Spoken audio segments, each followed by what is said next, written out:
Liège et on se quitte avec une chanson que tout le monde connaît. Non. Celle sous le tapis du vent. Non. Voyage. Fuck the fucking guitar. Fuck the fucking guitar.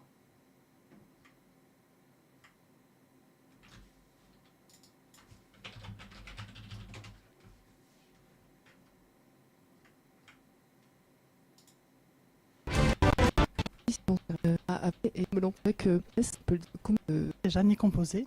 Donc c'est Jean-Michel Rivard qui a fait les textes. My left ear Jean-Michel enjoyed Dominique this. Dubois qui ont composé la musique. Moi j'ai juste eu la chance qu'elle tombe à mes pieds et que je la ramasse. There's nothing what. Oh, wait till I tell you about the fucking restaurant I was in Je yesterday. ne sais pas si j'étais destinée Right, hold pour on. la musique et pour la chanson. I was in a restaurant yesterday having lunch, treating myself. The fucking cover versions that they were playing like Enjoy the Silence by Depeche Mode, except it wasn't a total John Lewis Christmas advert, but it was Oslo silence, right of high violence break the silence. Cautiously, to your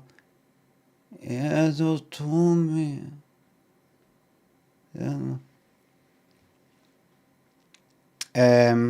Traitors covers, aye. Not that bad. Not that bad. I fucking hate the music and the Traitors.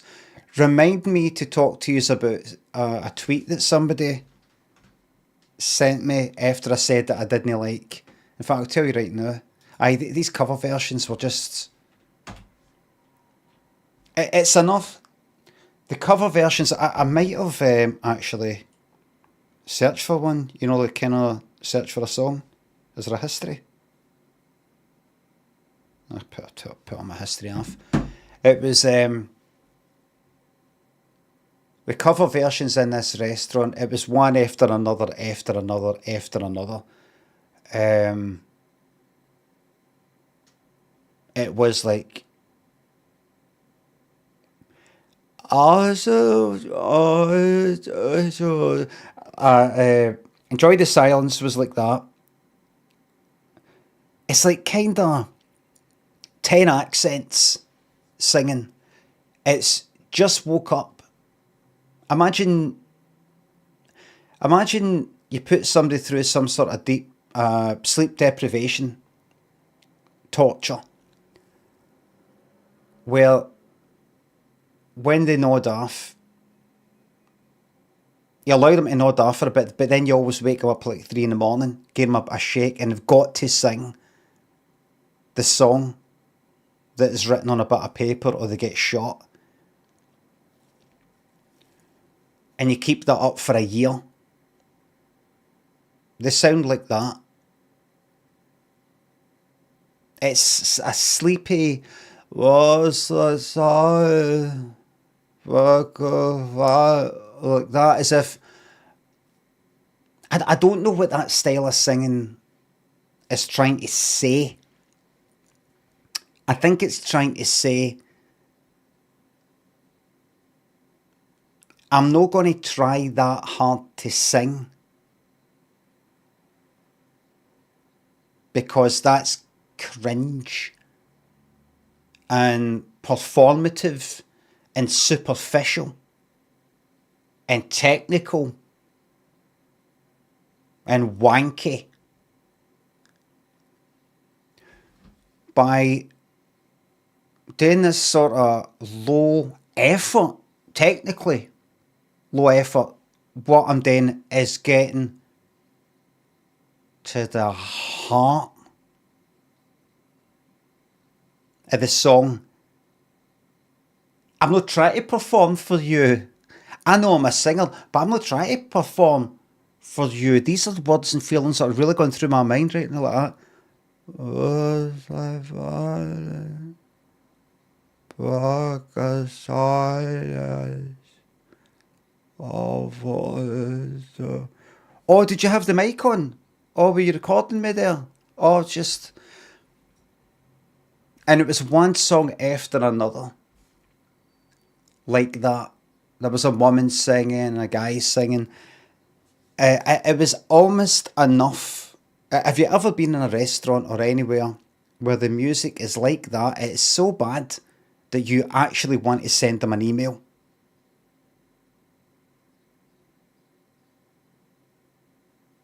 There was a place, no actually far for that is now an Indian restaurant, but it used to be some other restaurant and another one before that. Before it turned into an Indian restaurant, it's been an Indian restaurant for a few years, but before that, it was like another restaurant, and then a year before that was another one. A year before that, like they just couldn't make it work in this place until it became an Indian restaurant, and I've been in a few times.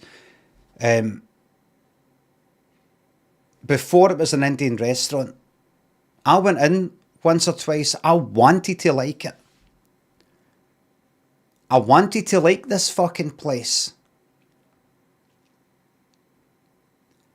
But they kept playing stupid, shitey cover versions, just like this other place that yesterday.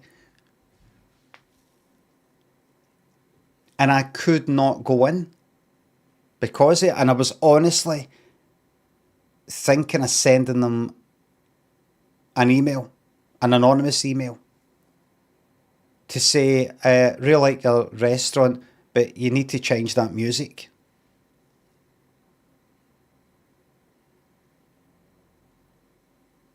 That's how bad it was yesterday. It wasn't terrible. I was still able to fucking eat and everything. But it was... I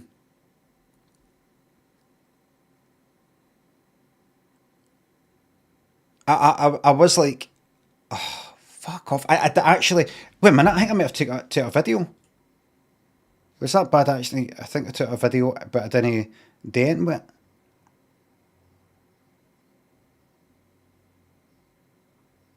Minute.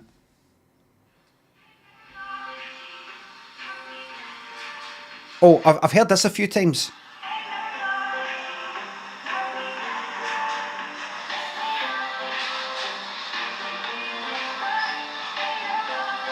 Have you heard that?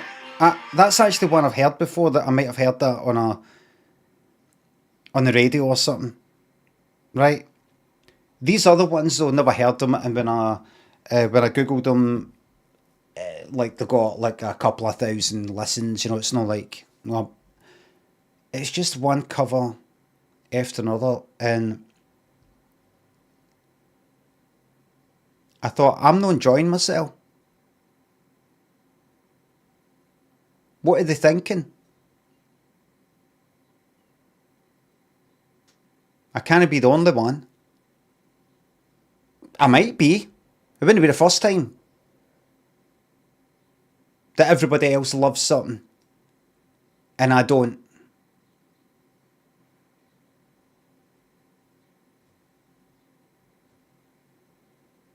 Speaking of which,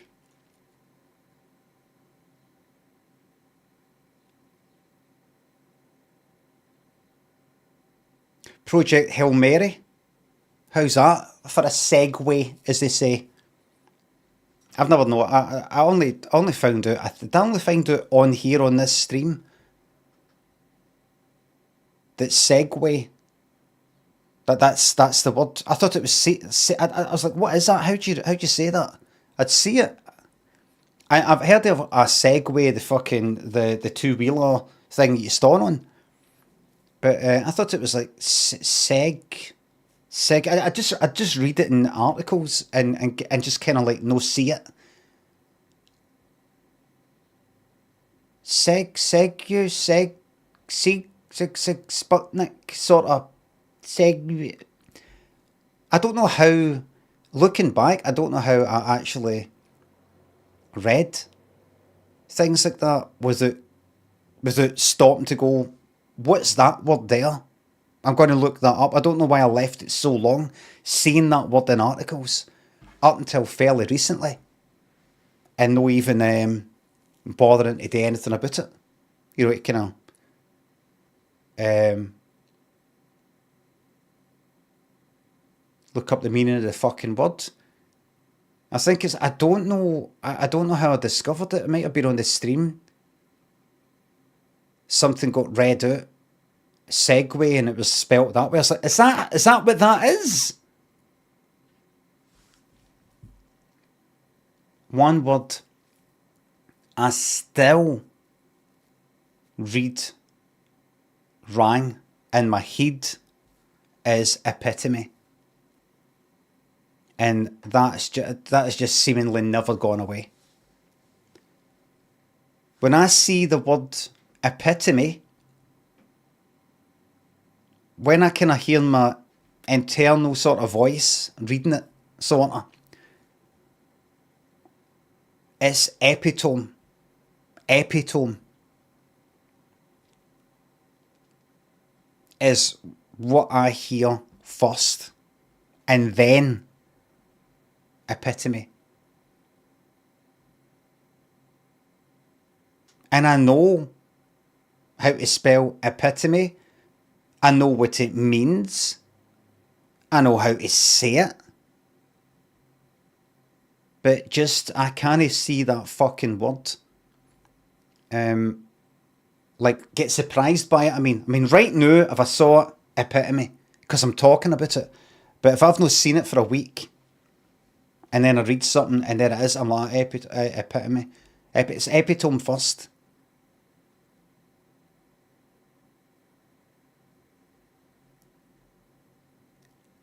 I get that with cenotaph. Well, how the fuck do you say that? Tambo, how have I said it? What do you say? Kenotap.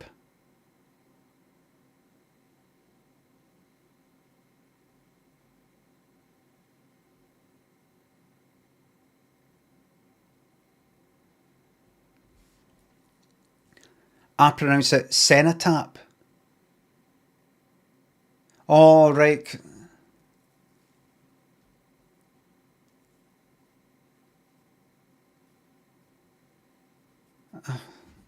That's worse than mine. That's worse than epitome, because epitome, there's nothing else you really read that looks like the word epitome, and that's how you pronounce it.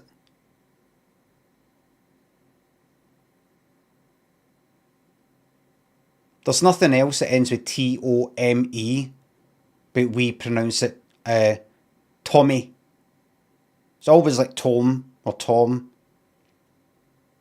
But something ending with A-P-H or ending with P-H, I just automatically go, pff. What you like with telephone? Or the telegraph?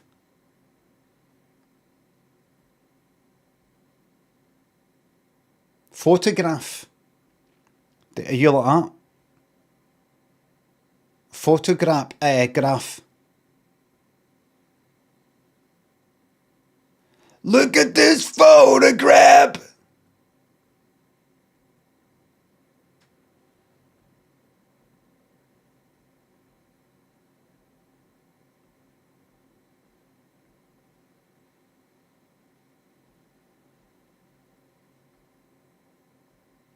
Tambo.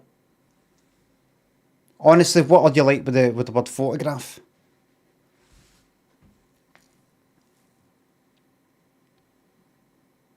I cope with them just about. Really?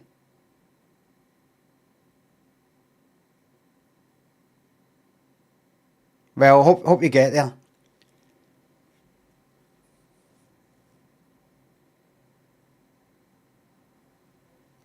I saw was I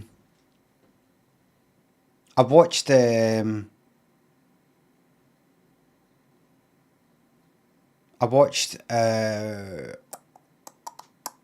Project Hail Mary later. It's available in piracy websites. I'm just joking. I went to the pictures to see it. I went to the cinema.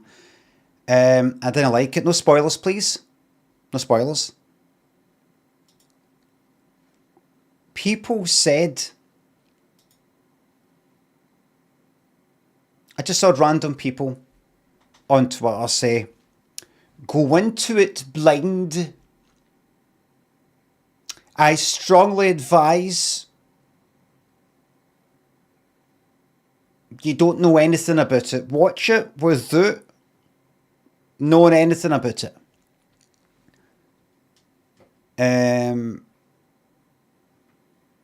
So that's what I did. And I didn't even watch the trailer. I just thought it's some sort of science fiction thing, Ryan Gosling. Something to do with space.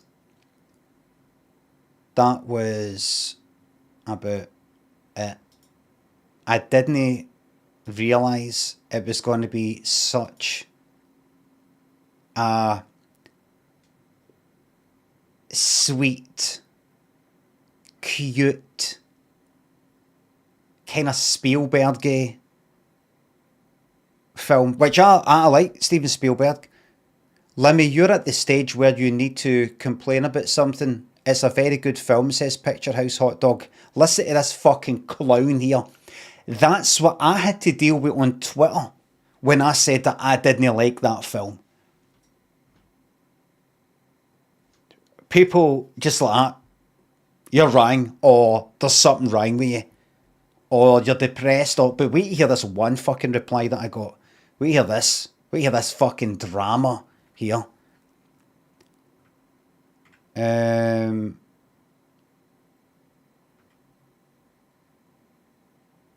Right. Right, we fucking see this. It's a fucking brilliant.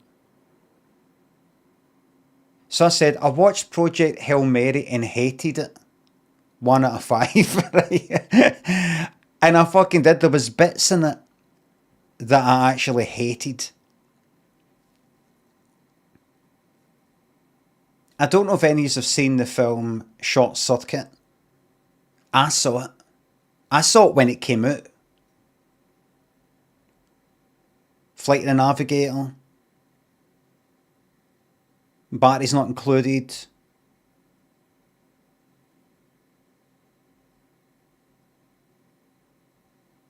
Things like that. I saw them at the time. And although Project Hail Mary isn't like just pure like that, it just reminds me of things like that, but it just, I don't know, is it my age? Not because I'm old and miserable, but because after a number of years you accumulate films that you've seen. You accumulate them, and so something comes along that's the same sort of thing in some sort of way. It's can it be like that? Oh, I mean, there are things that are a wee bit like, oh, that's like a thing. I can see where they got the idea for. That's like Thingamabob for the 80s. Oh, it kind of reminds me of the Goonies, this film, but there's just bits in it that I was like, no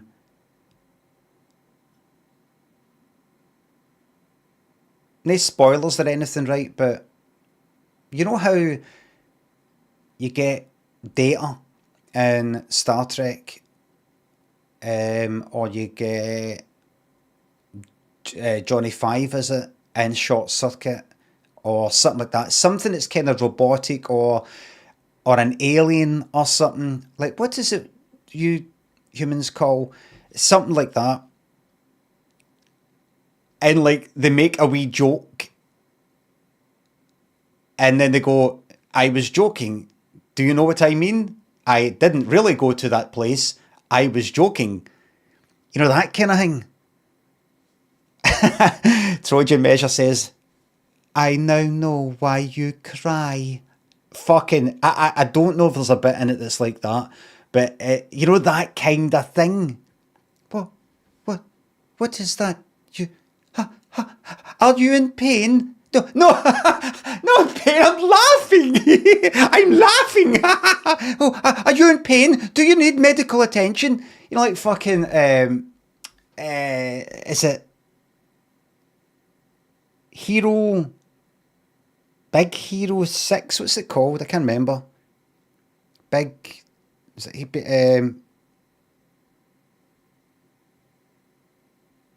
Hero 6, that's what it's called. That Baymax in it.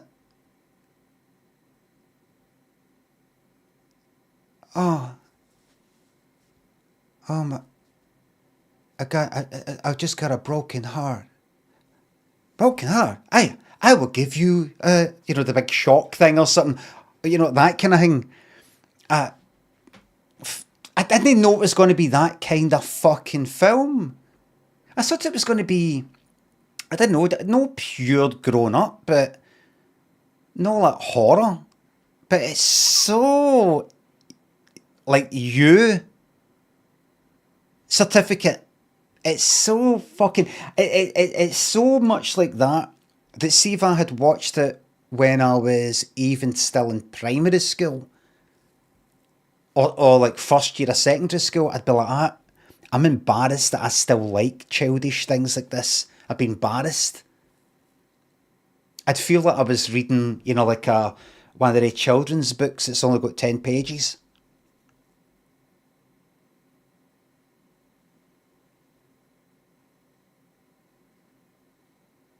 So I said on Twitter that I didn't like it. We hear what somebody said. It was really, really good. I hope I can find it because it was... Oh, this is brilliant. We see this. And I think the person's serious, right? This reply. So I said I didn't like Project Hail Mary. Gave it 1 out of 5. Because it just really fucking irritated me. It's no... I wouldn't say it's a shite film and nobody should see it. I can understand why people like it. But I really...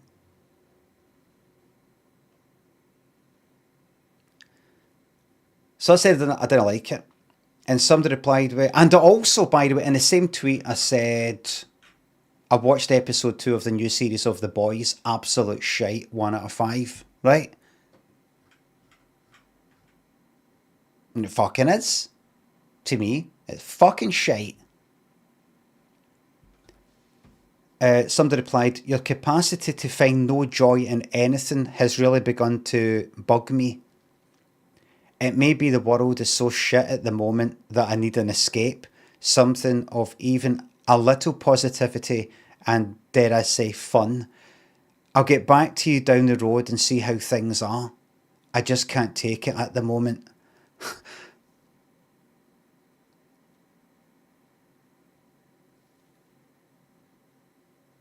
They're fucking serious. I was ready to reply. I was ready to take that absolute piss at them, but I just left it. I just thought, just leave it. I'm allowed to no fucking like The Boys. I'm allowed to no like Project Hail Mary. They're on. The sound effects are on. Everybody, I'm switching the sound effects off. Don't do another one. I'm switching them off. That's them off. Don't waste your money. That's them off. Good timing. I fucking forgot. I forgot. There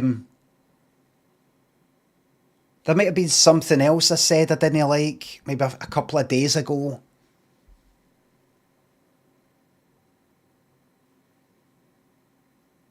Sometimes you just go through a period of... there's a film that wasn't... You didn't like it. There's another one you don't like. There's a programme you don't like. And there's a game that you don't like. And it's no depression. It really is a genuine streak of pish. You're looking for something. Music as well. You try to find something, you're not finding it. And some people, they're not really like something, and you say you don't like that thing, and they fucking hate you for it.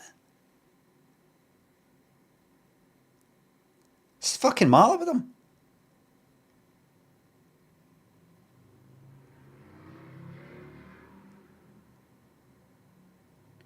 And I pointed out to them that earlier that day, or I can't remember if it was the day before, I was just thinking about wee idle thoughts like, I was watching some videos of big cats on Instagram. Like, I watched a video of a leopard.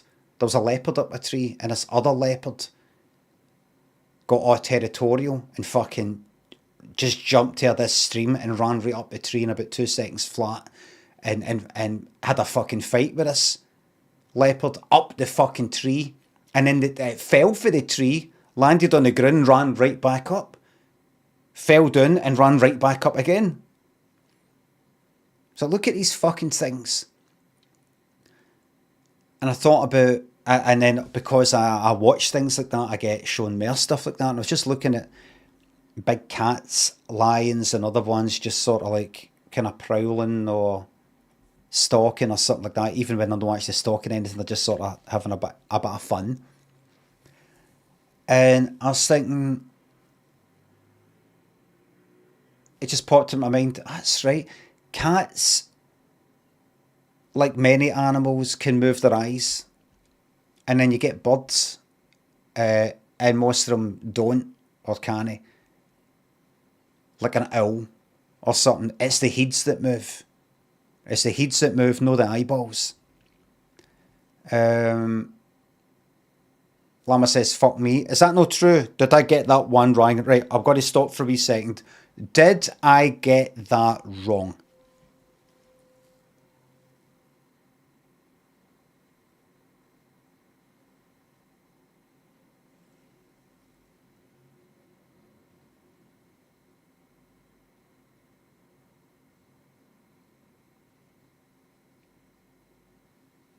Birds' eyes almost all move. Really?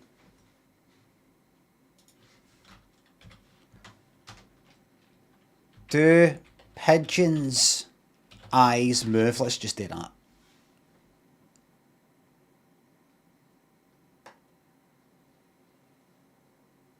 Are largely fixed within their sockets and cannot move independently to scan their surroundings like humans do. Because their eyes are immobile, pigeons must move their heads to right. That's why they bob their heads, stabilising the image on their retinas to prevent motion blur.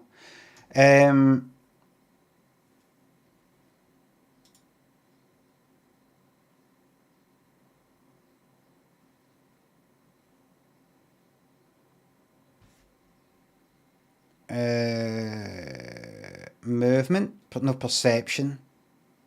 Well, what?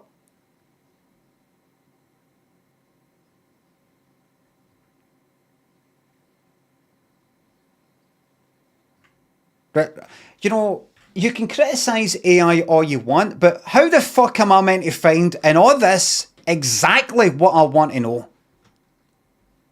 And I want to find it immediately. Control F, alright, in. Move.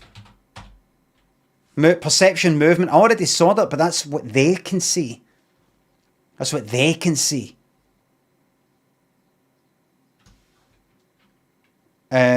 Fucking eyes. Eyes.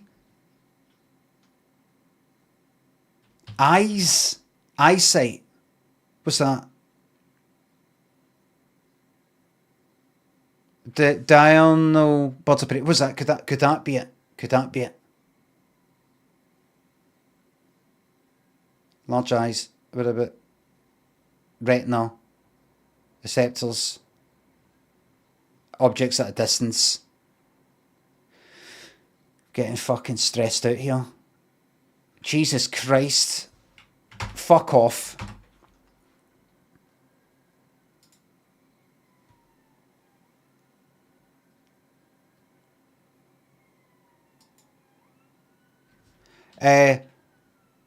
What should I search for when wanting to find out which birds have moving eyeballs Without resorting to AI, what's the term I need for something like wiki fucking...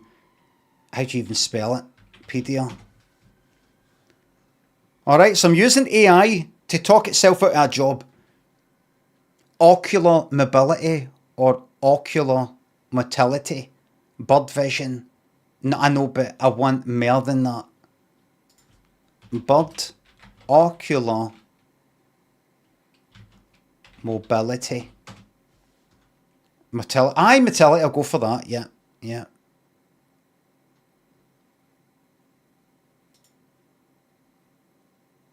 Limited. Birds, particularly raptors, have very little ability to move their eyes in the socket, with extraocular muscles acting primarily to provide stability rather than large amplitude movement. Alright. So there's obviously exceptions there. So they can maybe move. I think you were thinking of owls as all birds. I also mentioned pigeons and looked up pigeons, and pigeons pretty much can't move their eyeballs. Probably the same way ducks, swans, chickens. I think he's lost it, says Joey. Listen, the point that I was making on Twitter was that a lot of land predators, this is what we're talking about today. Sad to see. It's sad to see. You're right, Jake, it is sad to see.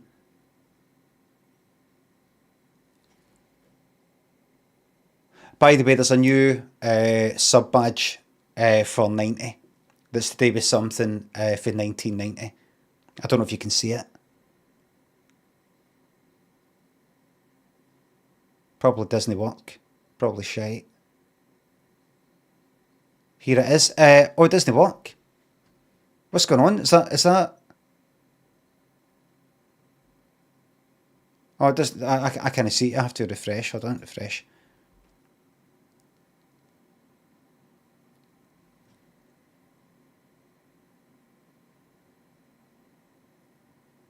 Can't see it anywhere. Oh, there it is. No, it's not good enough. It's not good enough.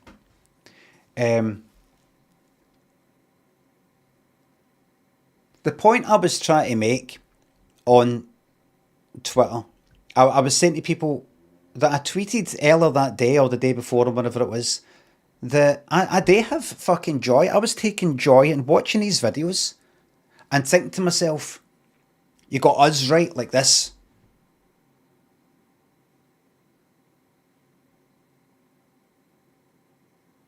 Right? Why are we able to do that when almost all birds can't? Right? Same with cats. Right?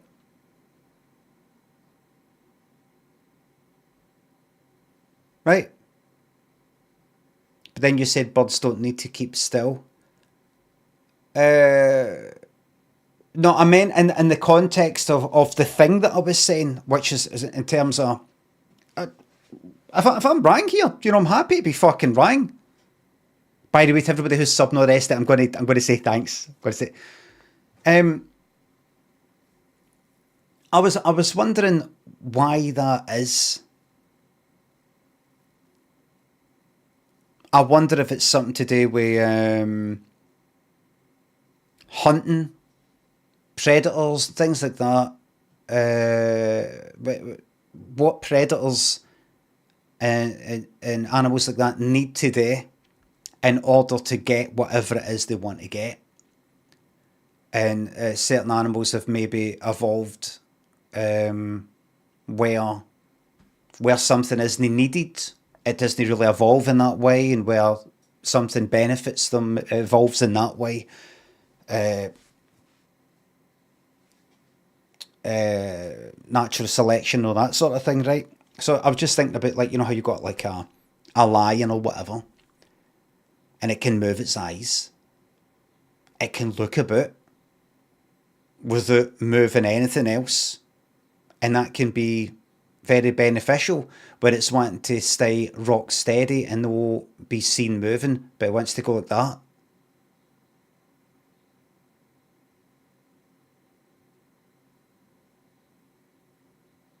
Right, I see that as perhaps beneficial, right?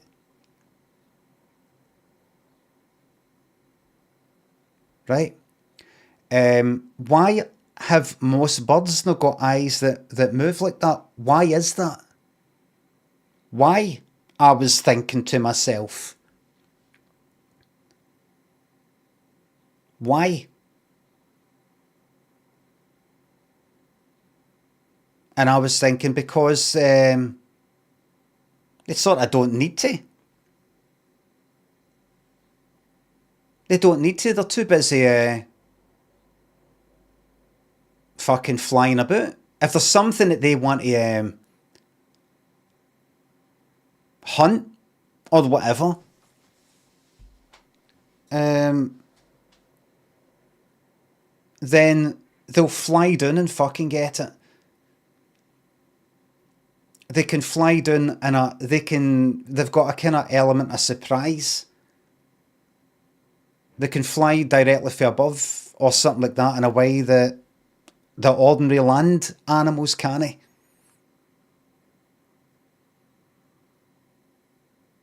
They don't need to stay still and just move about, just like don't move, don't move. They can just fly about high as fuck. How many animals are going to be like that? Looking right up, they're not going to be looking up. So they can just go like that.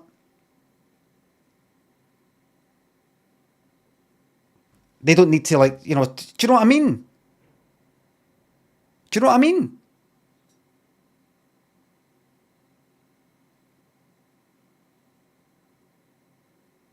That might be one of the reasons, part of the reason. Yes, there's a fucking reason why a bird sitting on a branch might want to stay still. And it could maybe benefit for having fucking eyes that move and no having to move its head to look a bit. I think that makes sense. Same with, I don't know what the eyes of a fish are. But because they have to fucking move all the time, there's no point in having eyeballs that sort of move about, because they're having to fucking move about anyway. If you get me.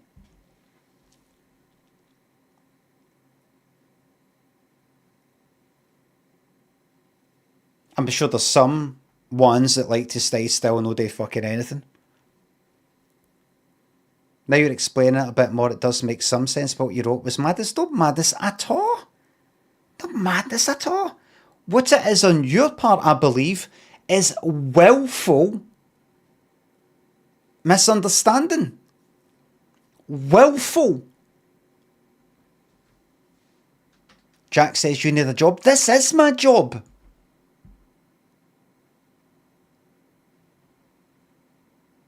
Jack, this is my job. You're unemployed. I'm self-employed, Noonan. What the fuck are you doing? What are you doing? Because you're not working right now, I know that. You might be in an office right now employed, but you're not fucking working. You're watching me.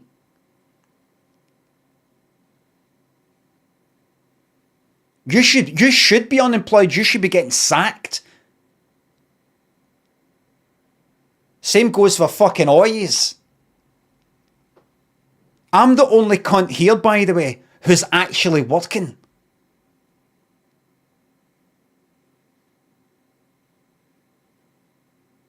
And that includes everybody here who's got a job. There, fucking turned the tables on you there, eh? A judo moved you there, eh?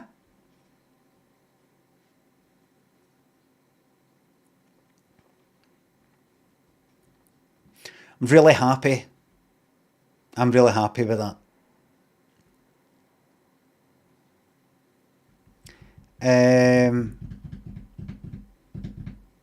I was just enjoying thinking about that, going, I wonder if that's why that is, and because they don't really, when they do their things, they don't need to sort of stay still, because they're either just floating about, flying if they're a lot of predator, but doesn't quite explain if they're normally if they're like fucking ducks or something. Normally, would they be hunted? I don't know. Just no need. Maybe no need because they're too busy moving about. Their whole way that they fucking survive is moving about, running about, flying about. Very few birds need to stay still and then pounce at something or chase something. They're always kind of like moving in the day, if you know what I mean. So there's no point in them. And the same for us. And as I was watching these big cat videos, I was thinking, look at these amazing animals, these amazing abilities. And I always think, I know, but what about us though? What about us?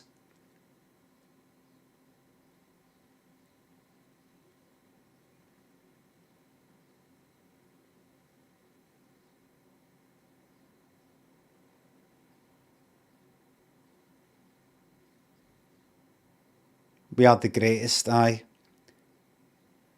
Too many people think that we're something special. Too many people think we're like some sort of fucking supernatural thing where we talk about nature and what's natural and we don't sort of include ourselves in it. We're just like any, and everybody fucking knows obviously, we're just like any other animal. And that's what's so fucking amazing about us. We weren't given some special fucking advantage. We weren't given some sort of fucking gift for God or anything like that, in my belief system.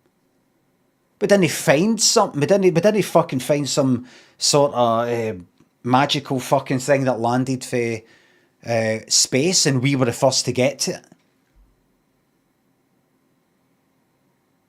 We got to where we are, like all these other things did. That's what's so fucking amazing. That's what's so amazing.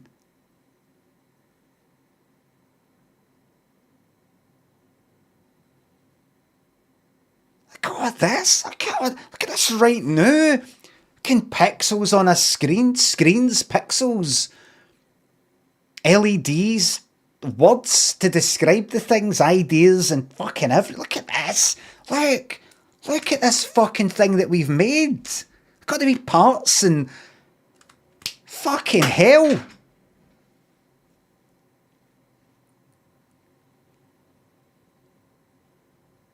And we don't even notice it. We're that used to it. That's how fucking amazing we are. We don't even notice it. It's like some fucking musical genius that's just, can't be fucked playing the piano anymore. They're like amazing. But you're amazing at it. I'm not that good. There's people better at it than me. But they're fucking amazing. Have you ever seen any interviews with people who are like amazing at the piano or something like that? And just fantastic. No, there's people better than me. You know, it's true masters and like fucking. But people are like just so good at something, they don't even fucking know it. That's us at everything.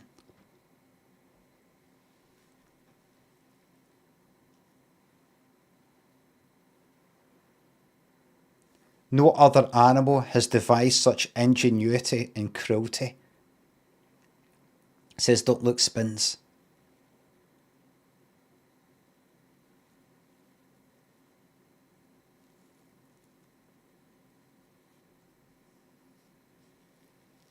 I would love to go back in a time machine back to when we were just all starting it and we didn't really think much of ourselves.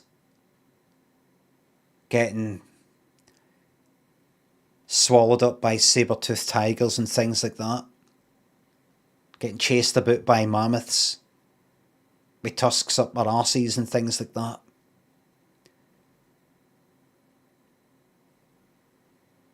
And I want to take one of us aside and say, listen, don't be, all kind of sad and all that. Like, oh, I'm useless. I'm a useless animal species. Look. Got nothing. I got nothing. I'd like to take my side and go listen, see one day. I can't tell you too much because I might fuck with the timeline. But one day you're gonna be on top, baby. You're gonna be on top of the world, baby. And you're gonna invent the United States of America, baby. Just keep the faith. I'm out of here. Peace.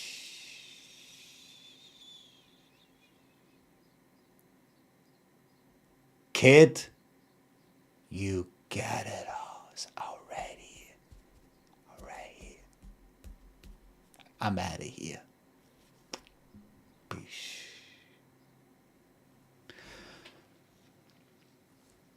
I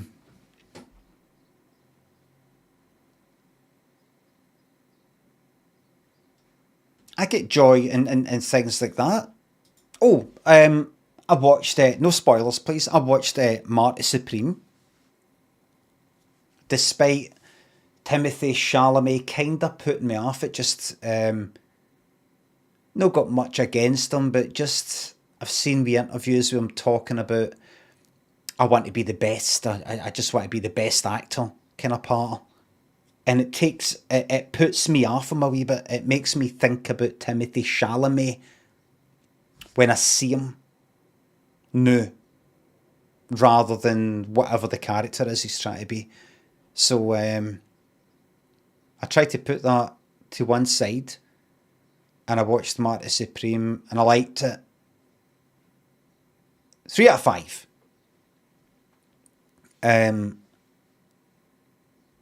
Isn't that the point of Marty Supreme?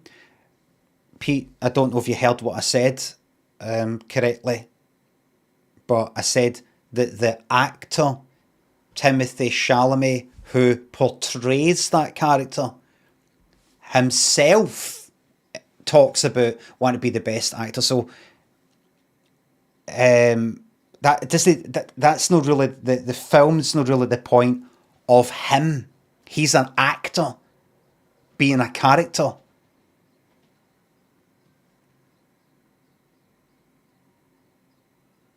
That's like me saying, I don't like that guy in that horror film, that new Halloween film, because the guy playing Michael Myers actually killed somebody, the actor. Imagine. And you saying, but is that not the point of Halloween? Is that not the point of Michael Myers? I'm talking about the fucking the actor.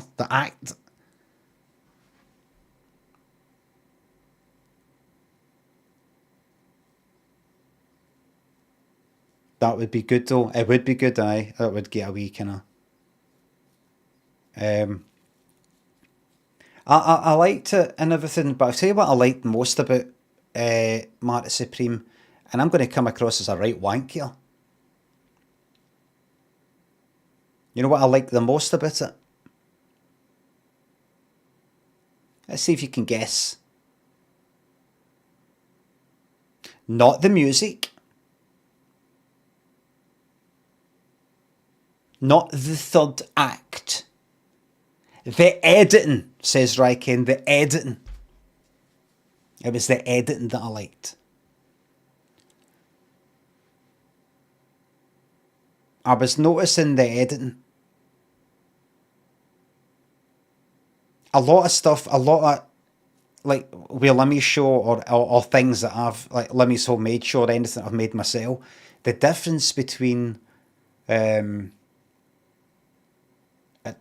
it is you're making, edited this way and edited that way, makes it makes a big difference. Like if you just sort of cut away from somebody while they're speaking to get that kind of reaction for somebody else and sort of cut back, it just makes it feel like it's all fucking happening, it's on the go. You can cut out we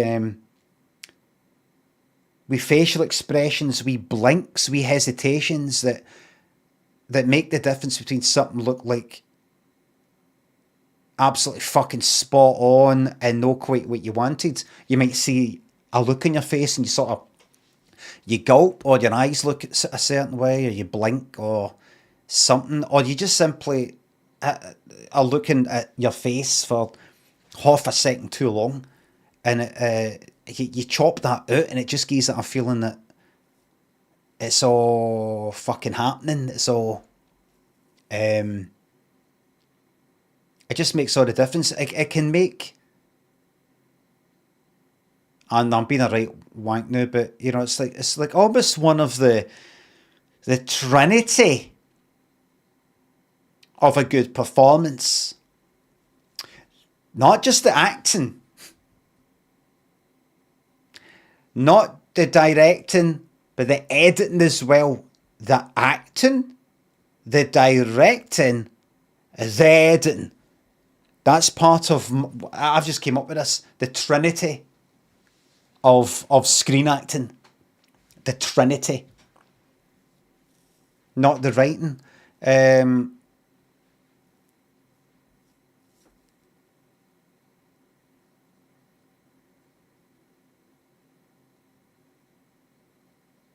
I'm talking about the acting. I'm talking about the acting.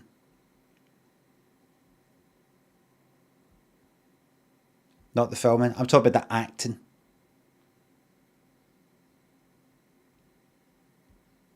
See the writing? If the writing could make the acting, somebody could still be shite acting. Good writing or no. So take the writing out of it. But with any kind of fucking acting, almost, the directing can change it. Try it this way, that way, or what they do when they're acting. And the editing could turn somebody who's made a cunt of it into look like they got it fucking spot on.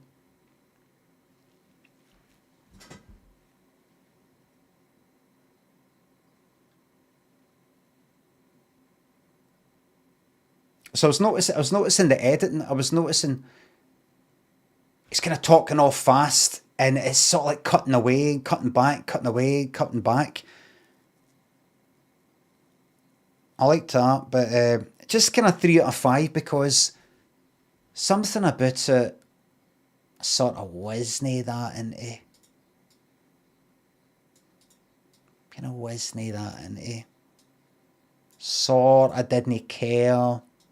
Things about it I liked. Couldn't really fault it that much. Yeah. I don't know.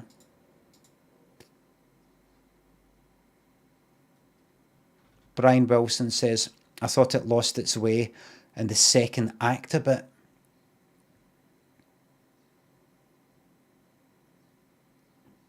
Second act, everybody. Got a writer in.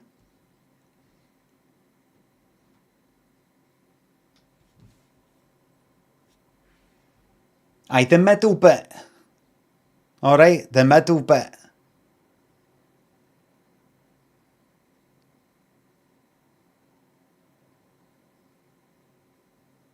Sort of near the end a bit.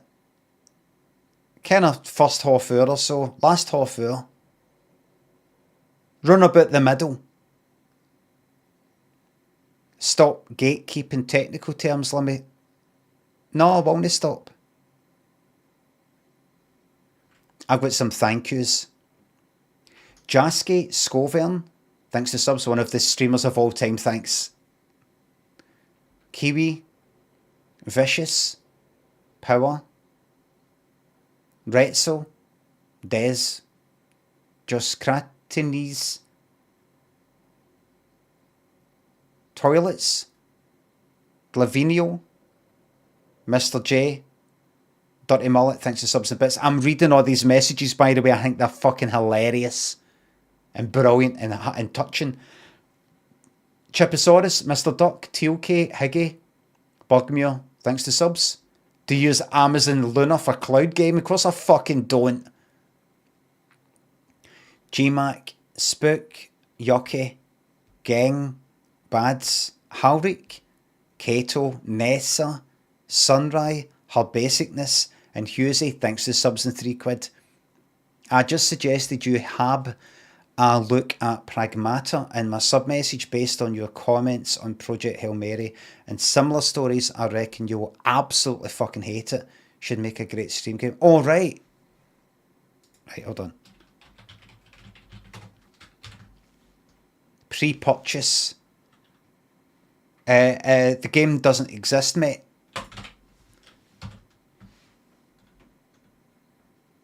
Judo.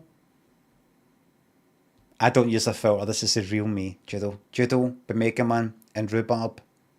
Grandpod, thanks to subs. What do you think about the Strokes using auto-tune on their latest single? Is Julian Casablancas making them too like the Voids?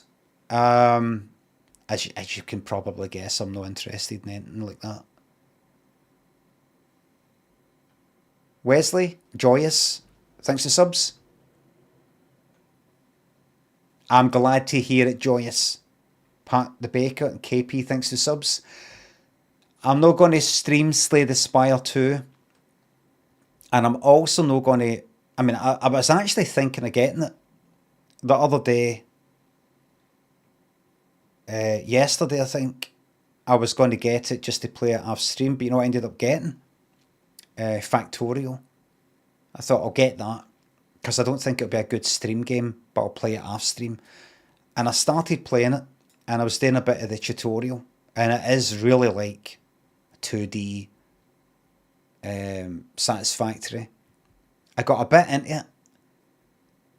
Just the tutorial itself just started to say, right, now you need to connect that pipe to that. Right, now that needs electricity, so now you need that, and you need that. And I'd noticed myself, oh, right. And I noticed just the slightest wee bit of stress. And I went, no, I'm not getting into this again. I did that with Satisfactory. I'm no fucking doing it. I'm not doing it.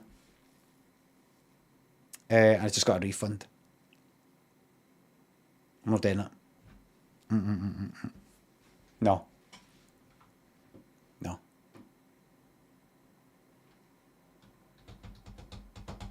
Well, Goose, thanks for sub. Please consider checking the AI results alongside a recognised aviary journal.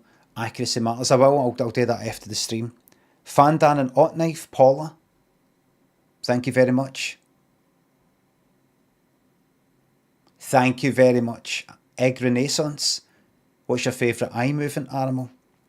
The human. Stacey and Mike, the me inside, thanks for subs. Cephalopod as cephalopod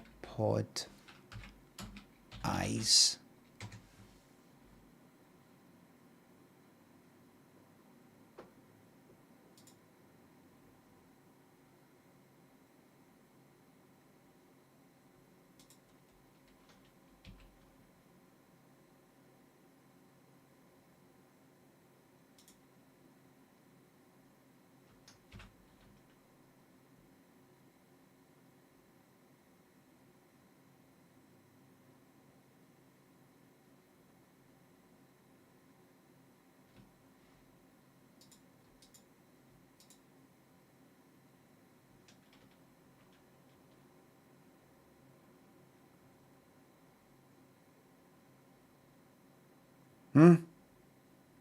What? What?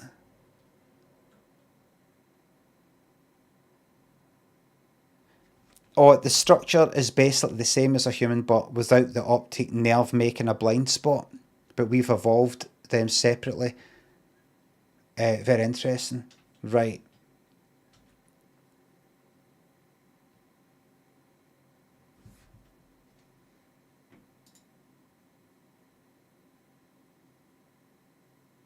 That's fucking ridiculous, isn't it? I take it that's ours there.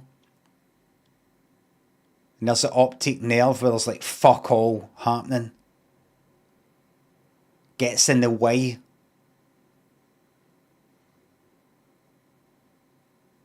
It's all wired, Rang. This is like a badly wired fucking like Satisfactory. It's like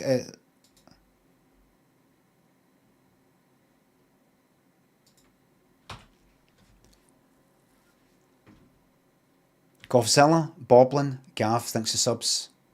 Nice one, film studies class here, film bro wanker.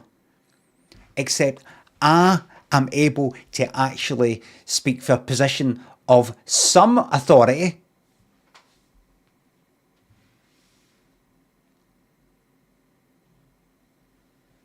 But of course, nobody will ever give me credit because I sound like this. That's what it is. Because I sound like this. Dog Bomb and Fat Ross, thanks to subs. Morning, Cocksnot. Oi! Cocksnot. Director here. You should have seen him fucking buckle. I went, oi! Cocksnot. Right here. You should have just seen him turn into a fucking sheep. Sheepy sheep. Fat Ross, Lewis, thanks for subs. Read that, then imagine something of your choosing. Wascaferian, Sinister Tech, Poland, thanks for subs. I asked Grok which game you should play, and it said hacked the streamer. I'm playing that. I'm going to be playing that actually. Calvino, thanks for the new Prime sub. Dom, thanks for sub for off stream. Foundry. Foundry? I know about that.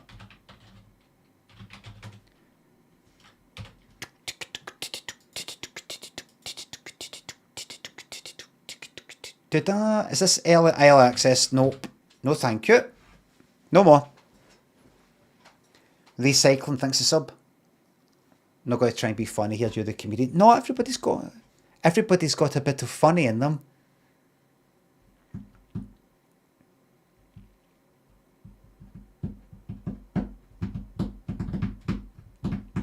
So my whole point that I was just saying on Twitter is I'm allowed to fucking dislike some nice wee... I like nice things. Listen, I loved Moana.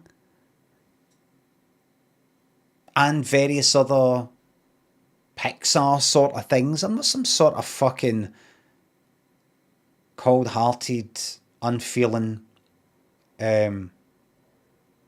fucking monster that doesn't like anything with feelings or heart or nice things or family use certificate fucking stuff in it. I like things that it's just so...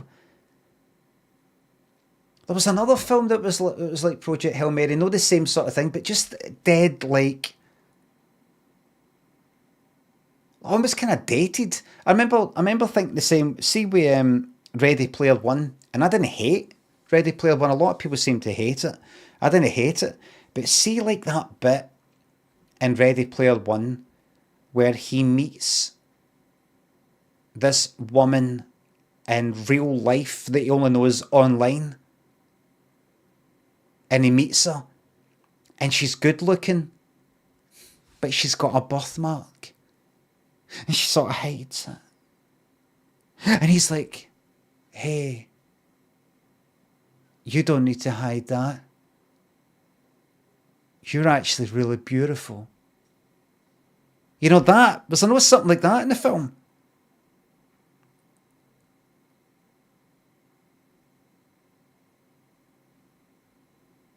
That was the most 80s fucking thing about that film. I know it wasn't trying to be 80s, but it's got that whole retro 80s old video games. Do you remember this? Do you remember that? Do you remember that? Do you remember this? That was really 80s. That's the sort of thing you got in the 80s, but didn't really get in the 70s. I like you despite, and it's like something that's only just getting talked about, or do you know, like a birthmark or a disability, or something's missing, something a bit different. 70s didn't give a fuck. But in the 80s, like, you know what? You're actually alright, you. Despite. And then that became normal, so then it's not really needing to be said anymore, if you know what I mean. So to see that in that film, I was like, that's quite retro, that. Take that hair off. Your hairline is perfect. Hey, you don't need that wig. You don't need to wear that bandana. Take it off. Let me see. Oh, right. Sorry, I didn't.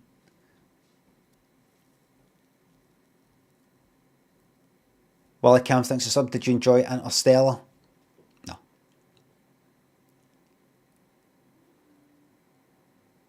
Casual Renegade and D McGee, thanks for subs. I'm building a man shed pub to get away from it all and play my games. Any idea for a name for the pub? The Man Hub. If you're trying to name something, always call it the Hub. That's what everything's called.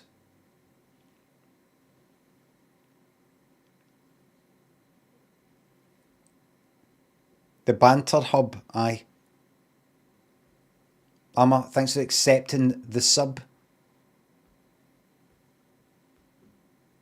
Oh, lovely.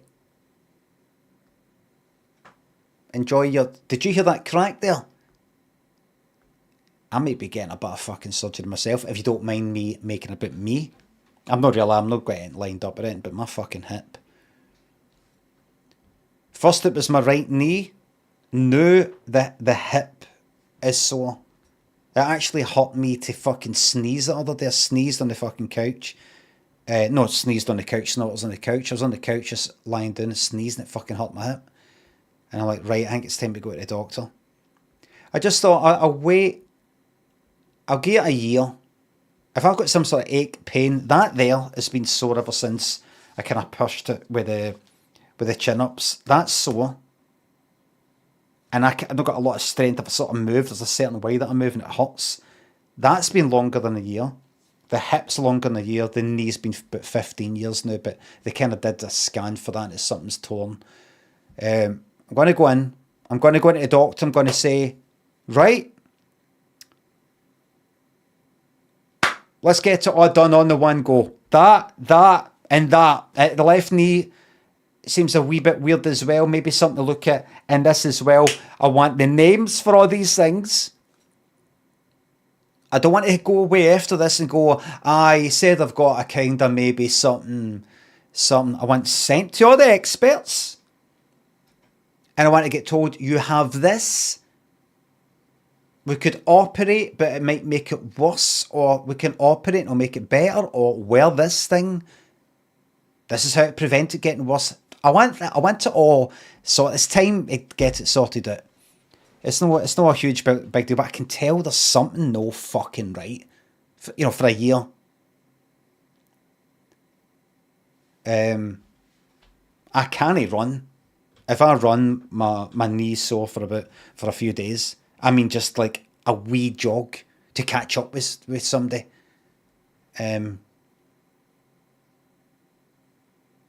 So I'm going to give them my phone, book that, and see what happens there.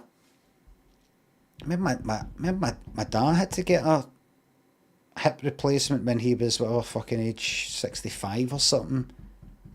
I'm like, is it a hereditary fucking thing? Don't know. Doesn't really matter. I've got that long left anyway. Who gives a fuck? Oh, congrats, Llama. Agnes thinks it's sub. Do you have any claim to fame before becoming a household name yourself?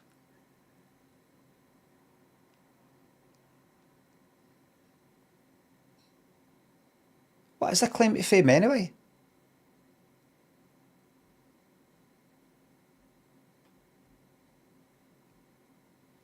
Is that no like saying, well, a lot of people don't know it, but I was actually the first person to something, and like I should be famous in a way. Do you know someone famous? Is that what a claim to fame is? You know somebody. You met somebody that's famous. Is it?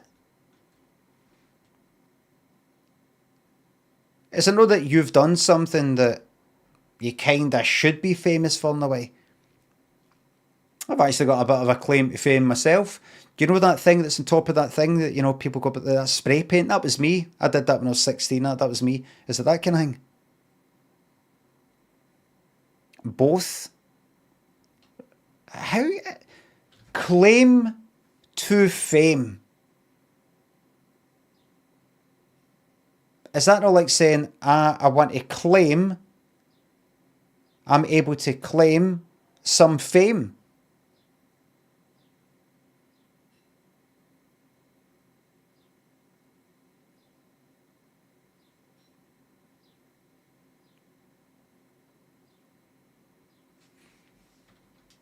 Claim to fame is having done something unknown. Chat is fucking stupid. I think so, yeah.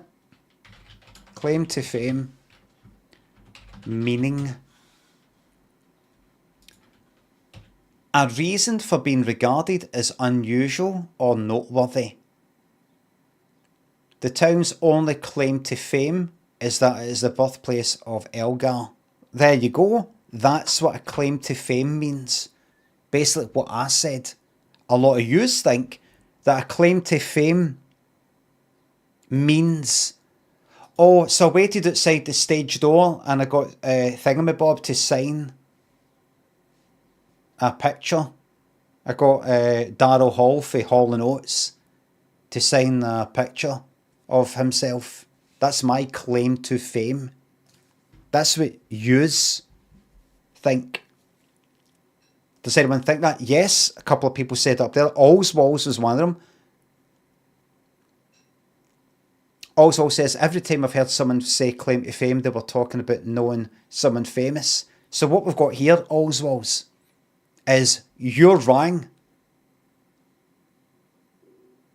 Because other people were wrong and you believed them. And you try to say in here, it means that you've met somebody famous. You try to pass that on.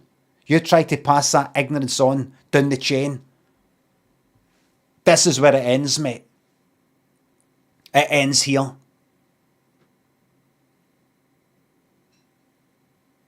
It ends here. All says the original poster also meant that. Did you have any claim to fame before becoming a household name yourself? You don't know that, Agnes, and you don't know if that Agnes meant that, and even if they did, that's got nothing to do with you.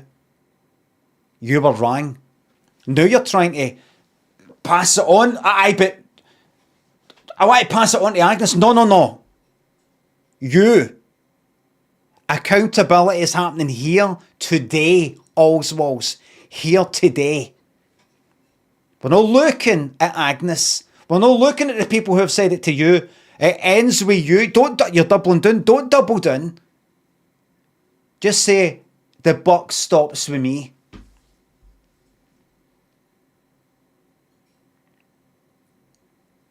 Are you able to do that? Because I do. I'm happy to be wrong and happy to be corrected every day I come on here. Language evolves, says Allswalls. I'll fucking evolve your language, son.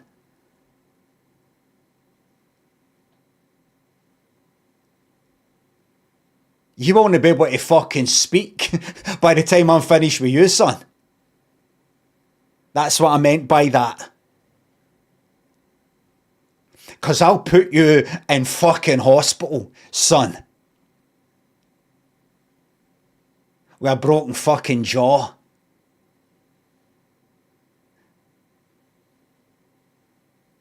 No, wait. That was just a joke. So you can't report me. You can't report me because it was just a joke.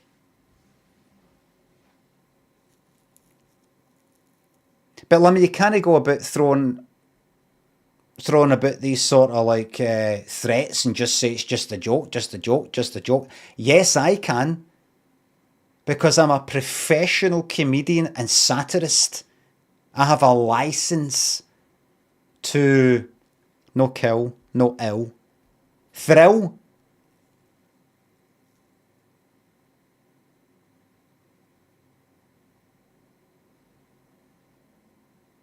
I got a license to thrill.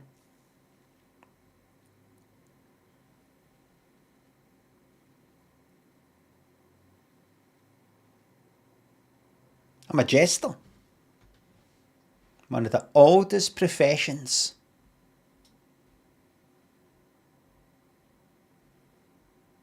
Terra Nostra thinks the sub. If you type in... Oh, by the way, answer the question.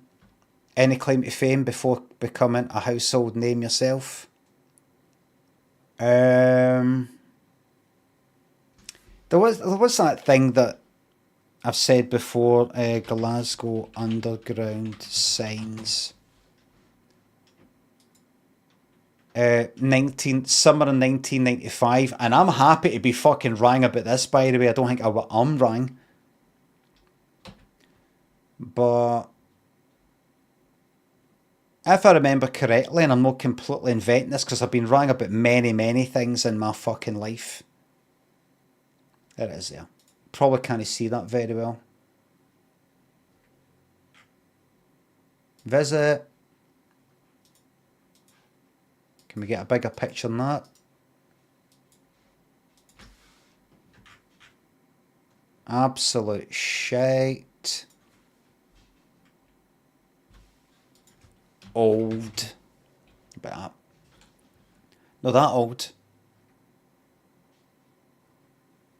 Give me a wee moment to see if I can find the pictures before telling you this story for the millionth time.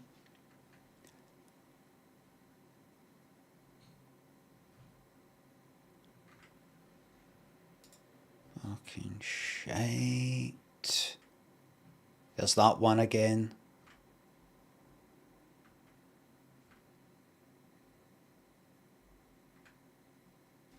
Glasgow Underground signs 90s.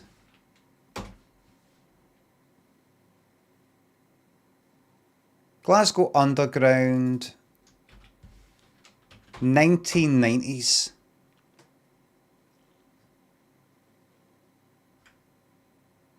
Glasgow Underground Station 1990s.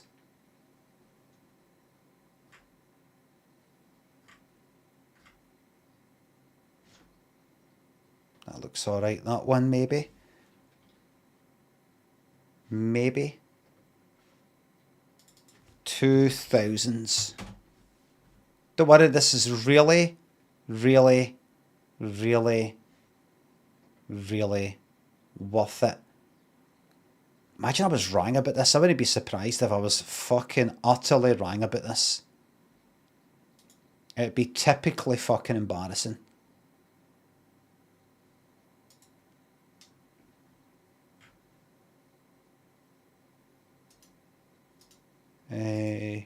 Right. That's just that same picture. Like, that's shite. That's shite. This one might be better. No. No. Yes. Yes.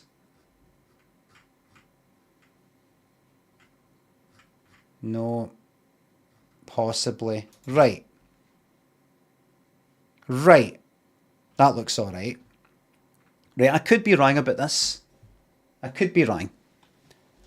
My claim to fame before I was on the tail and made my website is... I hope to fuck I've not got this wrong. I've always thought this, but my memory sometimes fails me. Summer of 1995, I joined some temp agency to try and get like data entry work, or like in between my college. While I was in college during summer, to try and get some data entry work or work using Illustrator or Photoshop, or there was something else. There's a few other wee things that I kind of knew for college and had in the house and all the rest of it. And I got a couple of weeks work in an architect's called something like Halford or Holford or something like that, Associates, who were the architects behind that. Is it Air House or Sky House, or the kind of pink looking one that's there? Is it Sky House, Glasgow? No, it's not that. What's it called? Is it like Air House or something? What's it called? Sky? Not Sky House, Sky... No, Sky Park, no Sky Park. The one that goes there, the one that's down next to Charing Cross, down the bottom of Sucky Hall Street. It's kind of like salmon pink looking.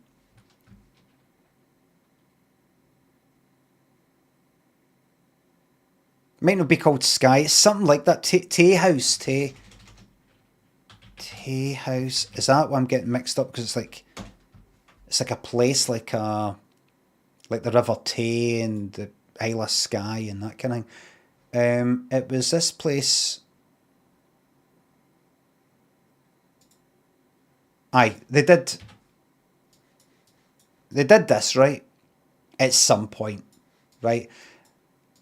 I went into the place for a couple of weeks. They were working on the signs, new signs for Glasgow Underground, right? In the place,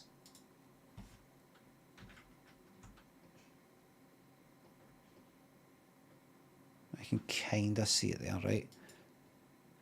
Close that. Close that. Keep that open. Keep that open. Close that. Close that. Close that. Close that. Close that. And close that.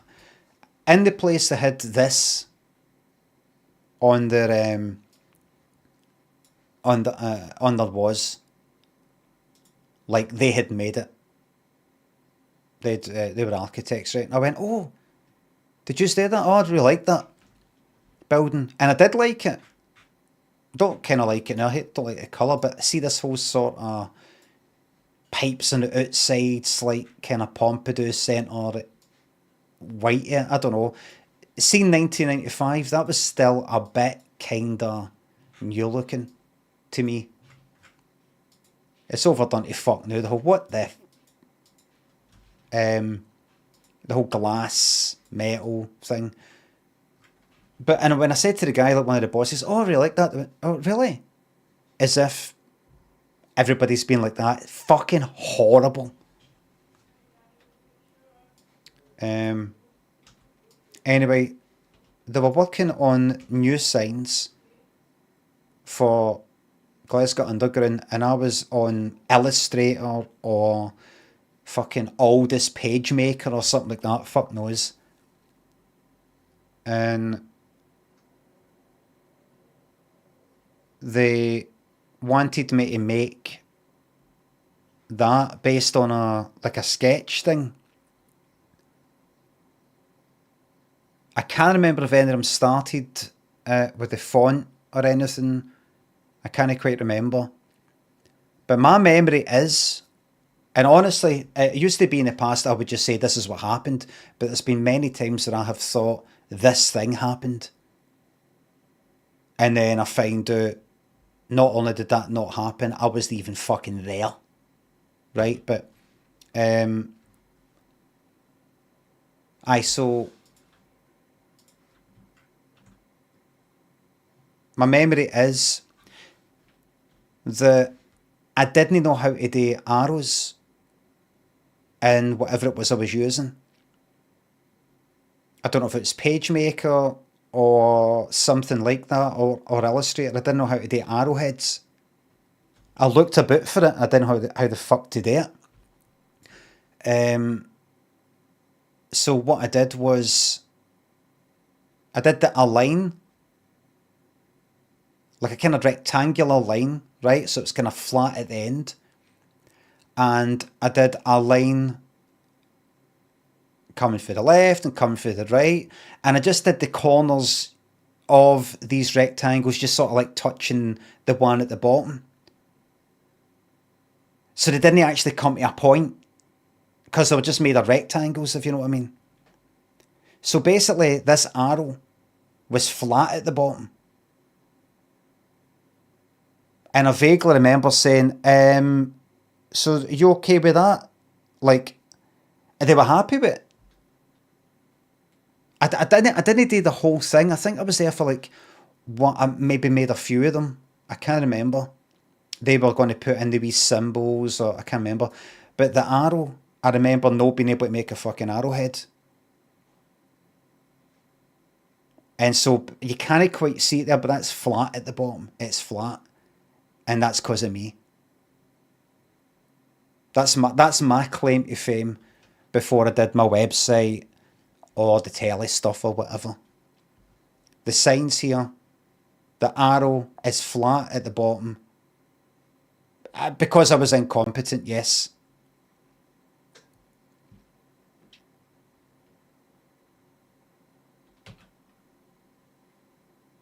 There you go, that was me.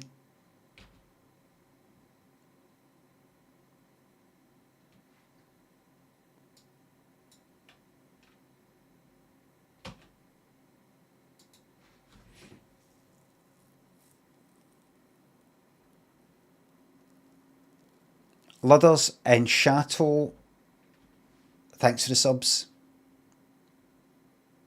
God bless you as well. Andy and Big Mead and Alice, thanks for the subs, and accepting the gift sub. GRH, Rodeo, Terra Nostra, thanks for the subs. If you type in Glasgow Council famous Glaswegians, you're listed as comedian and Master Flash. Good thoughts, that's accurate. Terra Nostra, thanks for the bits. Sorry, type it in Google, brain's fucked. Oh, right. Thank you very much. Smell for thanks a sub. You've let down everyone with good intentions you've ever met online. Oh, let me savour that. Fucking brilliant.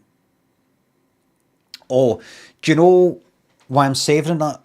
Not to just go into all these fucking stories, but basically, when would it have been? 8 years ago, or whenever the fuck it was, I was kind of... Don't know if it's when I started streaming on Twitch professionally. I can't quite remember. But I made various people mods that I didn't really know. I don't really know the fucking mods anyway, right? Don't really know any cunt. But just people... I just go, oh, they seem alright, mod. They seem alright, mod. They seem... Or they vouch for somebody else. This person I don't even know. This person I don't even know who I've made a mod has vouched for somebody else. Alright, and they must be alright then. A whole system...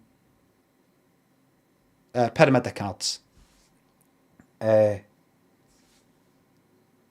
I made one or two people mods that were full of shite.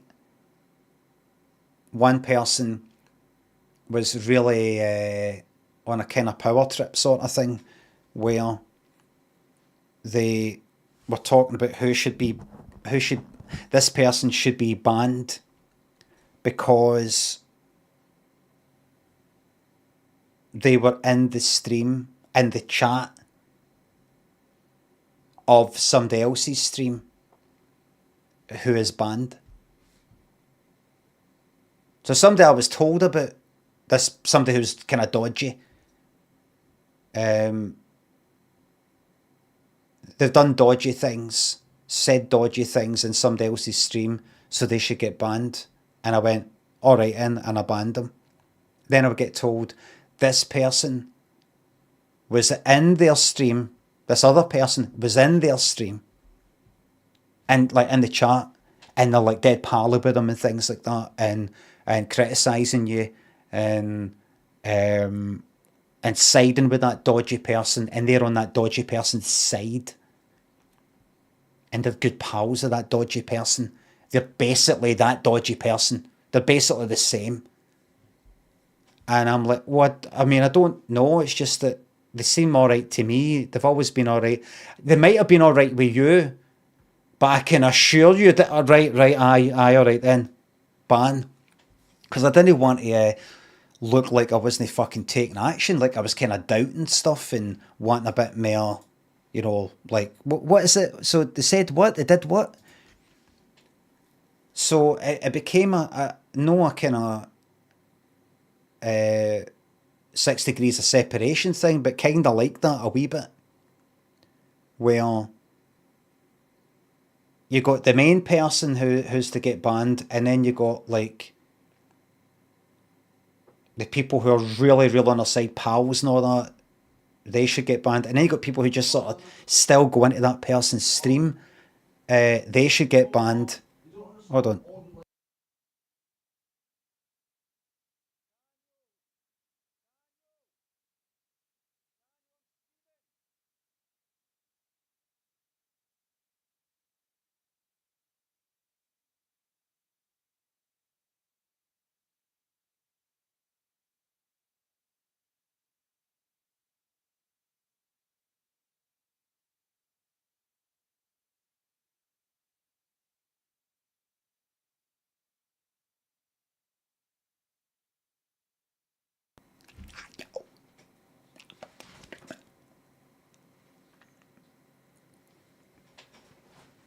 Mr. Writer Bryden, Black Newman, Odd Jock, thanks to subs. What a community. The Raws, thanks to sub. I've not finished my story.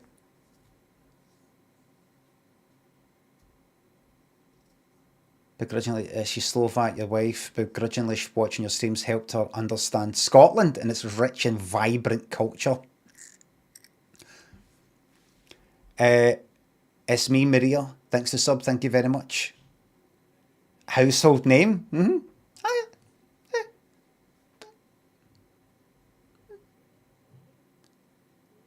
Bunny, thanks to sub. Loving the clips of Limmy content. Would you consider making an edit of the Ableton 10K soundtrack job that went awry? Really cracked me up. I don't know what that is. 10K, what was that? What was that?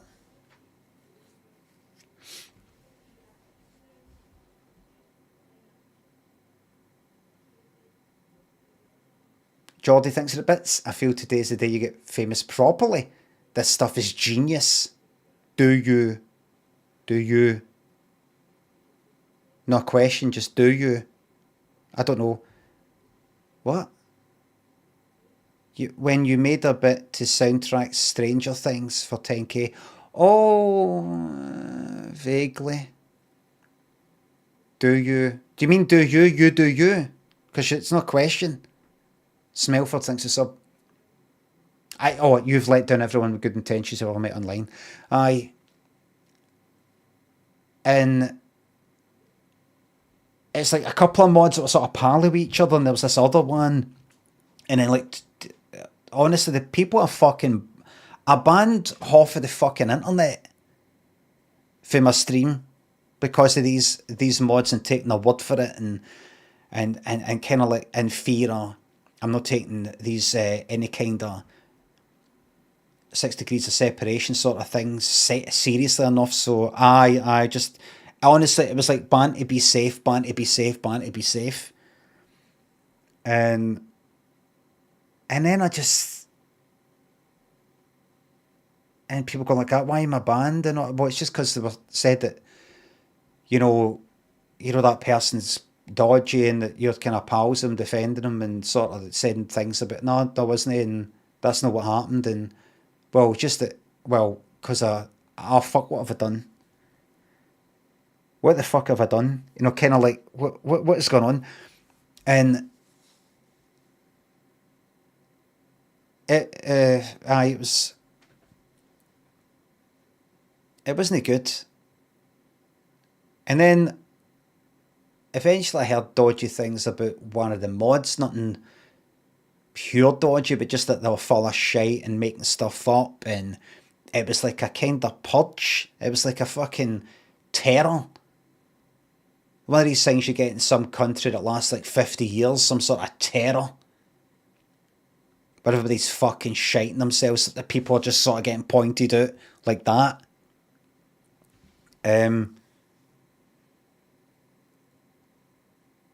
One of them I'd actually met in one of my book things, I think. I think there's a picture of me with them signing something. I think I met them. And it was that one who, when I unmodded them, and this other, and the other one, I think it was just when I unmodded them. I don't even think I banned them. I think I eventually did, but when I unmodded them, one of them sent this big fucking message to me, a whisper, one of these kind of DMs you get on Twitch, talking about how, I can't even remember what the fuck it is they said. Basically, you're lying about this and you're lying about that. You're a completely wrong person, and you don't do enough, and you were told about this and you did nothing. You were told about that, you did nothing. It was that kind of vibe. I can't quite remember what was said. But one thing they did say was, this person who I don't know, right? I don't really know. They said,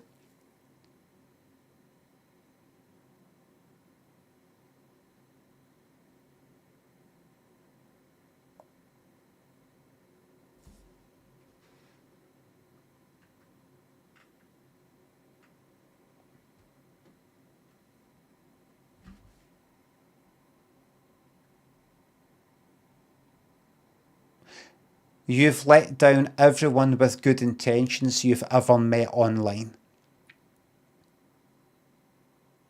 As Smelford says there. It's part of their whole thing.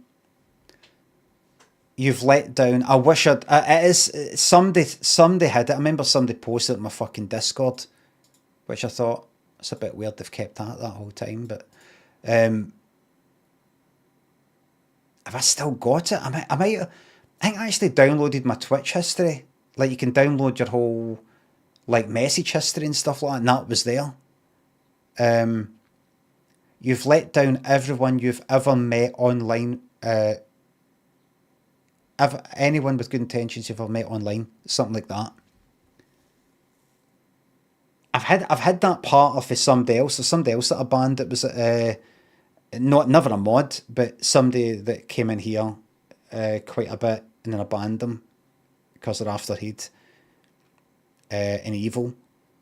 And they said in a message in their unbanned request, they were like, kind of like, you're a bad person. And what was it? They said something like you're terrified of being disliked or something like that. I can't remember what they said, but it was something like trying to get into my head in some sort of Hannibal Lecter kind of way.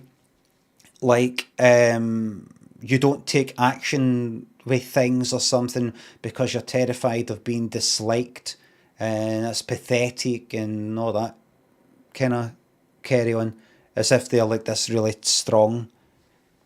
But that's mental. It's just fuck that internet people, isn't it?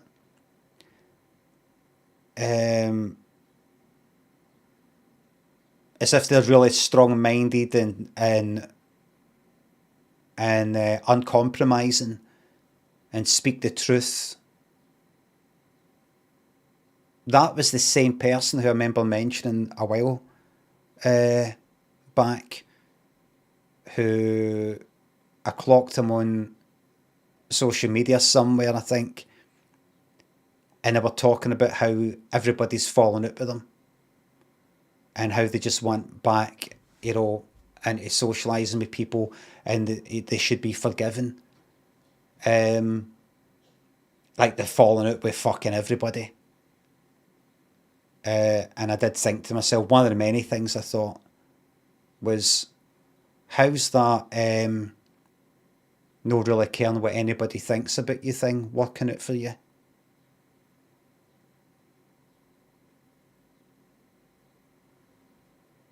Here, you don't care if people like you or no, do you? Here. You don't care that people like you or no, do you? Because were you not the one that said to me,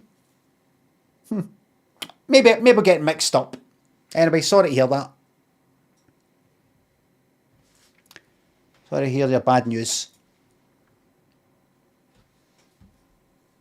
Jay Sutton, Hot Rod, Morgan, Wee Jobby, Crawdaddy, Mr. Writer, Bryden, thanks again, thanks for the subs. Get them banned. Can I ban them? They're already banned. If I go to click ban again, I'll unban them. It's a bit like Bullseye.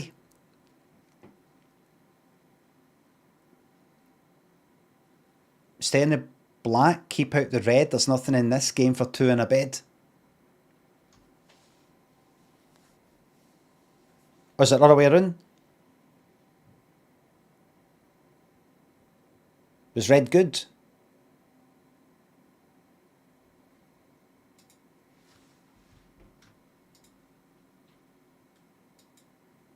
And that as well.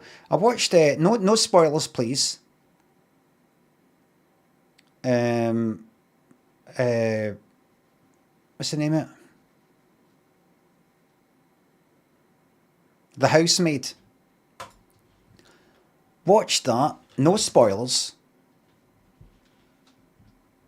Please. It was interesting about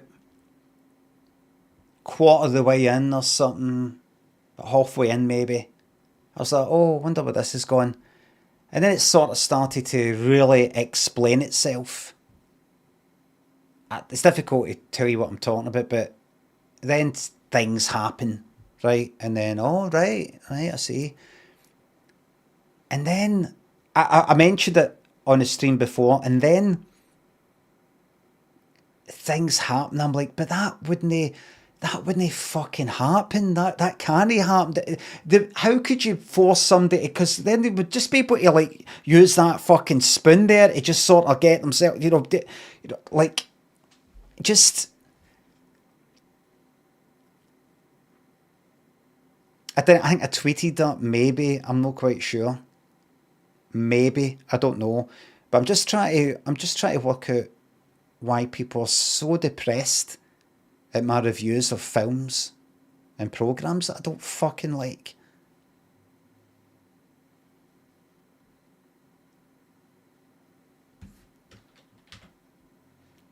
I was a teacher for 30 years. We're being penalised by inheritance tax. Look, everybody. That cat's a teacher.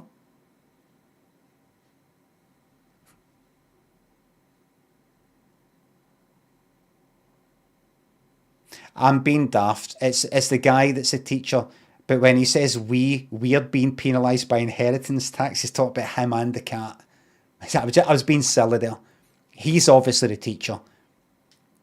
He's talking about him and the cat are getting penalised.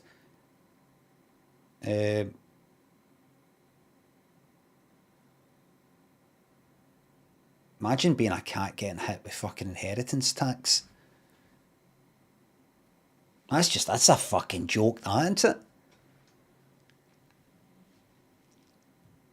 I mean, I know Labour and kind of like towards the left of the Tories are meant to be more kind of tax and spend, but that's a fucking joke.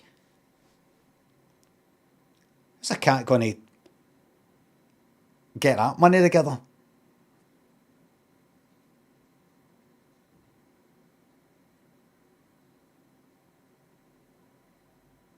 Let's see. Well, where's the cat? That's... Sorry to hear that, mate. Where's the cat?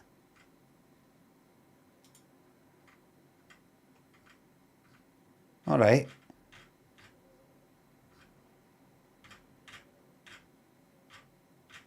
Well, congrats, the eye paper. Your clickbait worked. I clicked on the cat. You will not be fooling me again. Hoodwinked. No, I got cat winked.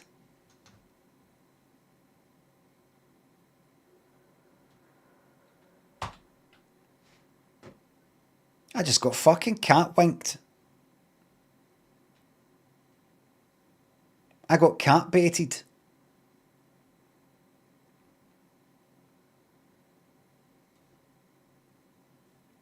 Yeah, the clickbait. Cat bait.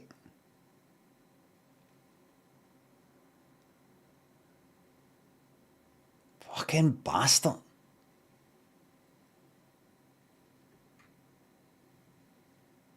They'll know about that. The eye paper will be like, we've noticed that this article got a lot of clicks from the same people that we've got registered that normally click on, you know, animal related stuff.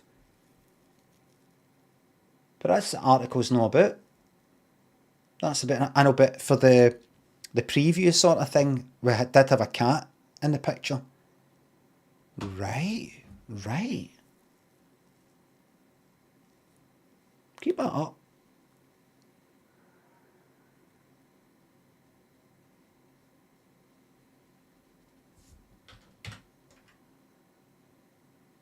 I'll put a cat in that, maybe. Every star rumoured to be taking part in Strictly Come Dancing. Get a wee cat there.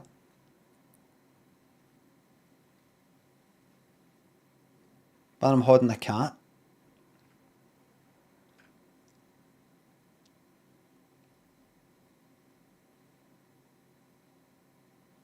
Is there a cat there? At 59, I want to retire. I have £668,000 saved. Is this enough? Calculator. A bag of money. Laptop. I don't see a cat, so I will not be clicking on that today. Maybe if it pops up again tomorrow, but they've changed that, I might. Husey thinks the £3. Pragmata is out on Friday. 86 on Metacritic. Thank you for attention this matter. You're very welcome. Thank you very much. Currently it does not exist. AGWR thinks it's up. Member of Jim Bowen wank. It wasn't strictly a Jim Bowen wank. It was more a Bullseye wank. And it was actually more a... You know, not really... But aye, I do. I do. I do remember that, yeah.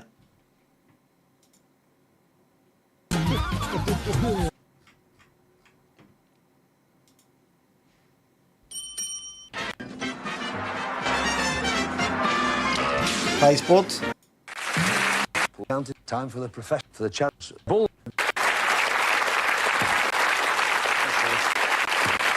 Don't know who you're on, mate. Treble 20. Treble 20. And 20, 140. Well done, Alan. Come on. That's 180 for that. Next time we're Right, here we go. You're going duck littering prize. It's a crystal rose bowl. And Bully's special prize. You're going Dutch for a while. It's a fabulous weekend for two, seeing all those charming and familiar sights that can only belong to Amsterdam. Keep Right. out of the black and in the... You know Right. Just relax a second. Just let me just take you through it nice and steadily. Keep out of the black and in the red. Nothing in this game for two in a bed. OK?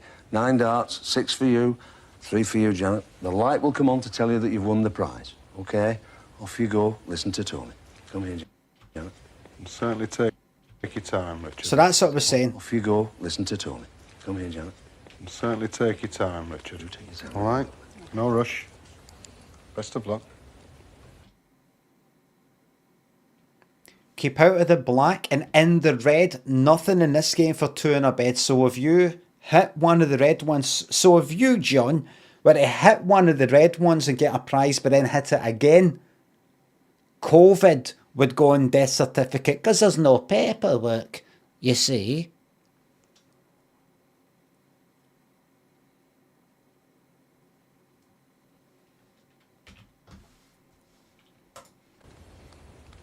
Hold on, I need to see now. That's red, it's number 1. That's the washing machine. Good. I actually need to see this now. Red number 4. Fine, that's the answering machine. Well, it's not just an answer machine, it's a phone with an answer machine built in. And red again, number 6. Marvellous. 3 on 3, that's the pine coffee table. Well played. Just take your time, Janet. Remember what's gone. Look at your lights, Jim. It's quite a distance, that. One thing I always thought about this, when they did this, was their lights are obviously like plastic. They've got like a plastic front to it. Non-darts players could easily not be able to hit the board, and they could just put that metal dart right through the fucking plastic. It's not like they're just hitting wood. They could break it. Dart-proof plastic. No such plastic exists. They'd only be... See, if it was plastic, it was really, really fucking thick, so it just gets scratched.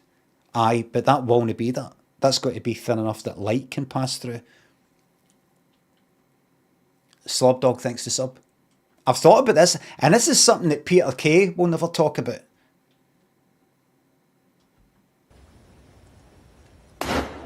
Unlucky. Don't worry. Don't worry.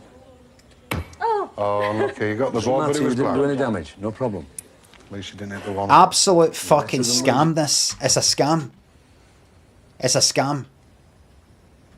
Because remember, the whole idea is, at the end, when it actually, after the prize thing, when it actually date for money, the non-darts player goes first. 3 darts. What was it? How many darts was it? Was it 6 darts? So at the end, the money one. 101 and 6 darts or less. The non-darts player would go first. The idea is they only fucking hit 1 and fucking 6 and they miss with the 3rd one. Hardly any points. And then the actual darts playing mate, they go, right, here we go, right, no, I've got to fucking try and get this because they're shit, because they don't play darts, you see, so I've got to do it. And everybody, I don't know if Peter Kay's ever fucking went on about this, but everybody must surely have thought, how do we know that person does not play darts? Because it would obviously benefit you to have 2 expert darts players for this fucking bit at the end, wouldn't it? You just say, I don't play darts when you do. And then at the fucking end, you just go like that. Bang, treble 20. Bang, treble 20. That's it.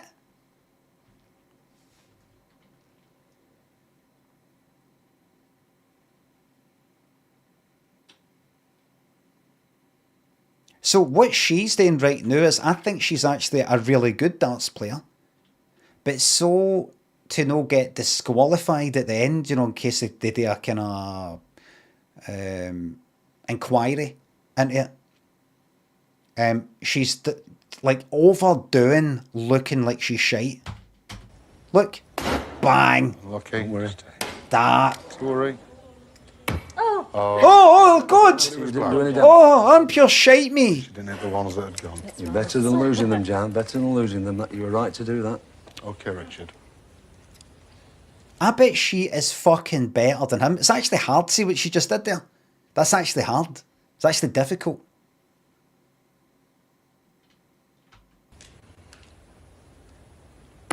Red number 5. Fine, that's the children's games. Bullseye, you prick. That's the bullseye! Whoa, you've got the hole in Amsterdam.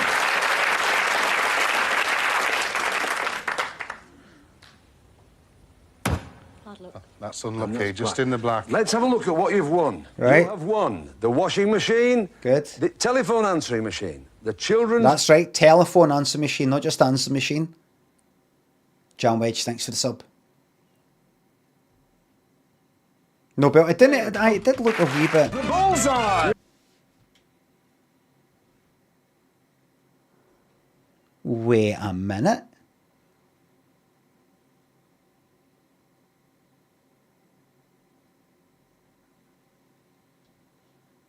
You think that's in? I don't think they would give them it. I bet you everybody watching us back then was like, that's no fucking... Look at the angle, right? There. And then we can see it here. And then we're trying to sort of judge the length of it. It looks like it goes for there, and then it goes in about here. I think it ends about there. Doesn't it end there? I don't think. Maybe it's there in the metal. Maybe what you're saying. I think I can see it now. That there is in the bullseye. But see that dark bit there that you think is the dark continuing all the way to the other side? That's a kind of shadow and reflection of the dark. It is in the inside. Because I think they would be into go, it isn't. I'm sorry, but it isn't. Take a look. It isn't. Because that holiday, that'll cost ITV a lot of money. Oh, you've got the holiday in Amsterdam.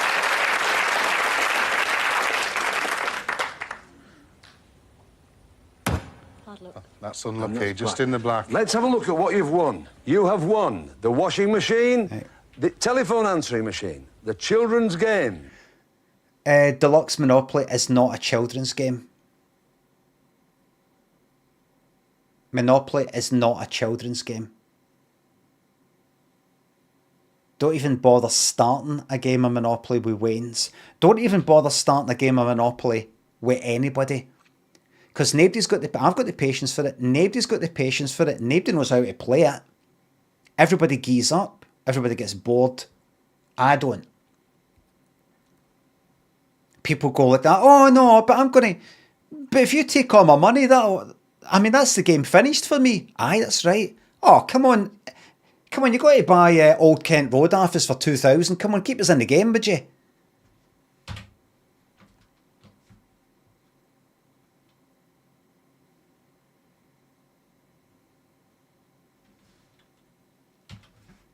This is something that I need to say to everybody who has got Monopoly sitting in their house and Disney Play it. I need to tell you about the official rules that will actually help you enjoy it more. Just one rule. Just one rule in the rules that will help you enjoy it.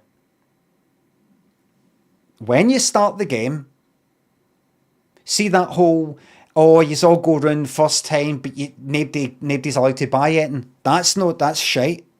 Doesn't exist. The main rule is this. See when anybody lands on a property that has not been taken, that person must either buy that property or it goes to auction for the other players. You heard me. Auction. That is in the rules. That's not just some idea that I came up with. That's actually in the rules. Have you ever played a game, a Monopoly, and everybody's gone run and run and run? Somebody landed on that fucking Old Kent Road or Trafalgar Square or whatever, and you want that. And they land on it and they decide not to get it. And they just fucking move on. And you're like,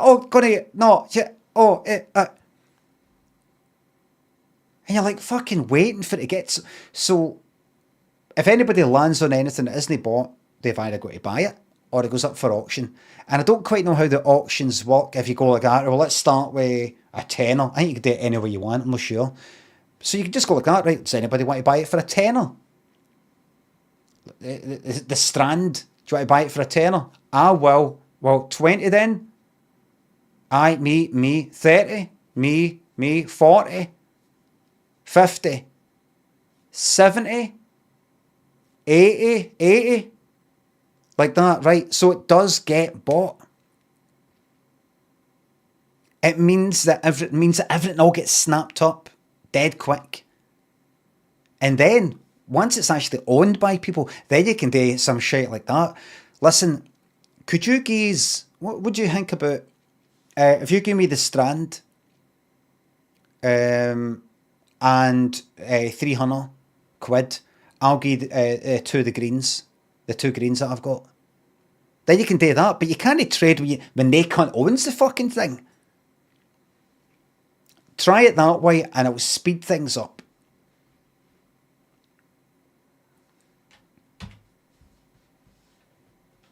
Man explains Monopoly, says Super Jeff. Yes. Yes.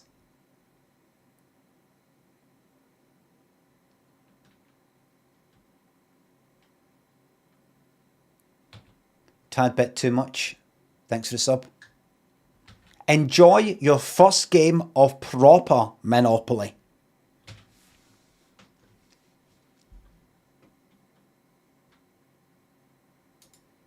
The pine coffee table and that holiday chain. The children's games. The pine coffee table. That is fucking fine, that.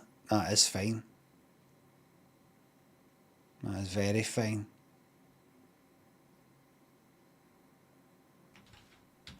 Any other tips? I've got another Monopoly tip. Stay humble. Stay humble. Don't gloat. Because then they want to do good trades with you. They'll gang up on you. Stay humble.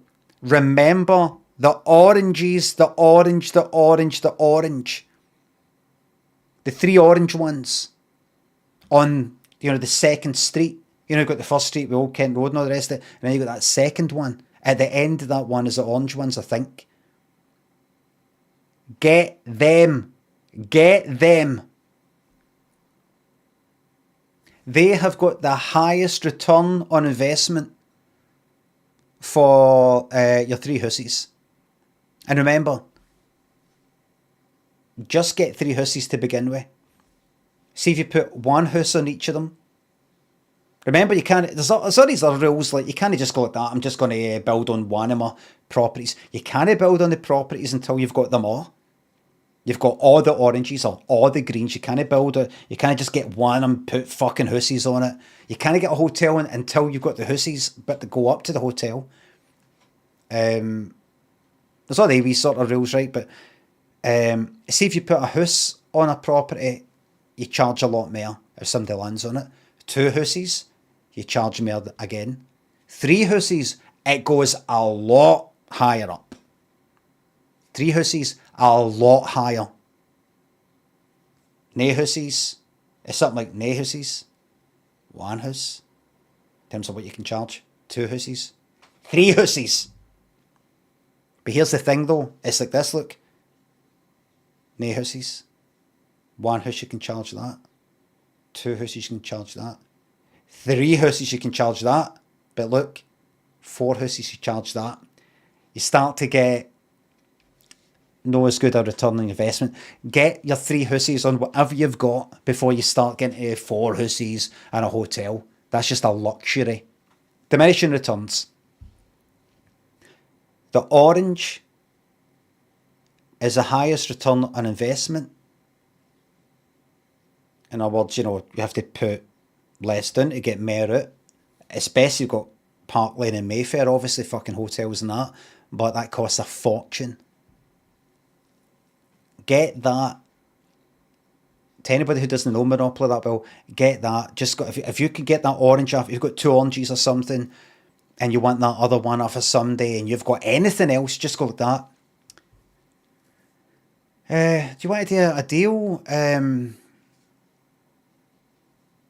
you want to like if you give me that orange, I've only got 2 oranges, the 2 orange. If you give me that orange you've got, and then maybe I don't know, I'll give you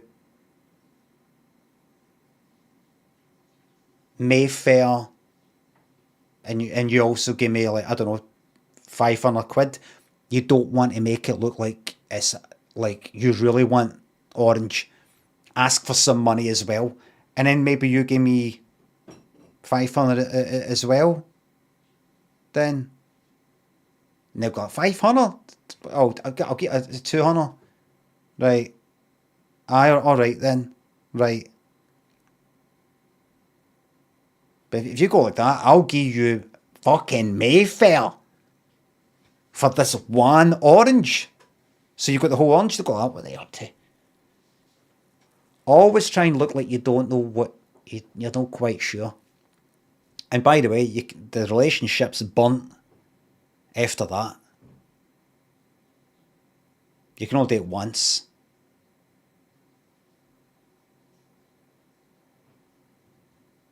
Unless you see that, unless you want to play it all the way to the end and then you win and you go, oh, did I win? Oh, that's good.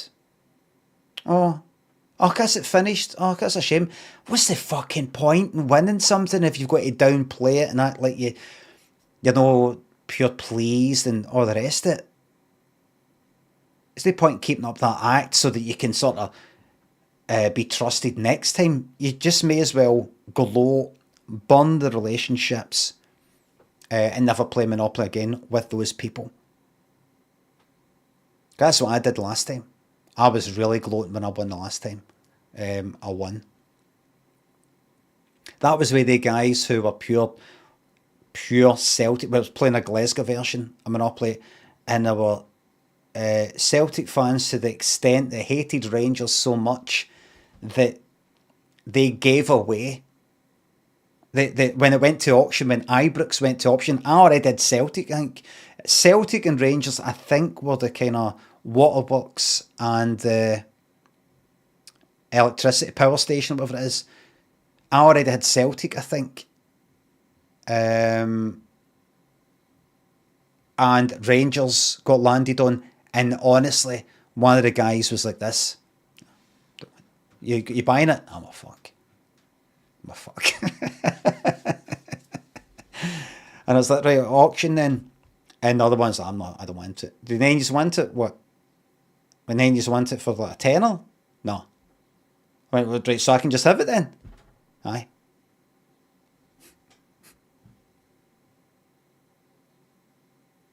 Either I got it for nothing, or I paid like a £5. Honestly, the disgust in her face, it was really good. I ended up fucking winning. Partly a wee bit down to that. They did land on it once or twice, but I don't think it was an absolute fucking clincher. But it certainly helped to have the two of them. Or if it was a place of the stations. I don't think it was the train stations. That would be like Buchanan Street and other actual stations. To have the two of them meant anybody that lands on it, it's like 7 times whatever they rolled or something. Something like that. So if somebody rolled a fucking 6, they landed on that. 42 quid. Adds up.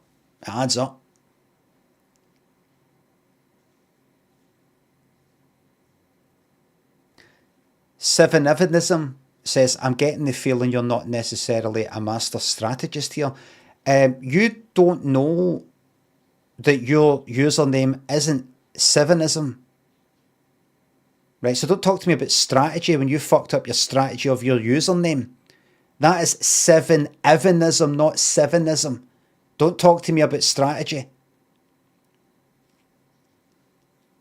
We've been through this.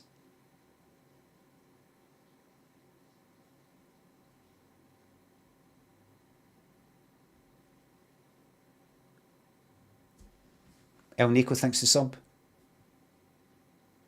I was off social media for my New Year's resolution, but I need this stream in my life. I'm addicted. Hooked, man. This isn't social media, so don't worry about it. You're still not an addict. You're cured. Great Babsy. Henry. Sending thanks to subs.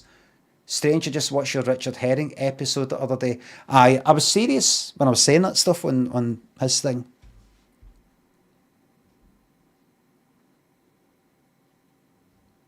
The orange, the orange, the orange. All, whatever that happens to be. Monopoly Board UK. New look? What do you mean? What do you mean? What? What's this? As the cheapest spaces on Monopoly Board updated to reflect today's house prices. No, no, no.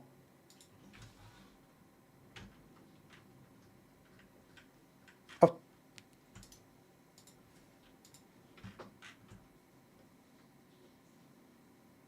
You don't fucking put... What is this here? What? This is a fucking joke. What is this? Right, wait. Nobody panic.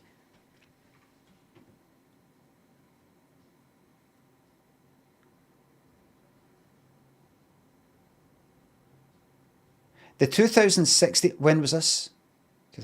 The 2016 board, created by Barrett London, features the 22 cheapest boroughs in the capital for first time buyers. Right, it's just a kind of fun one with actual prices. Right. That doesn't matter. I thought it actually fucking changed it there.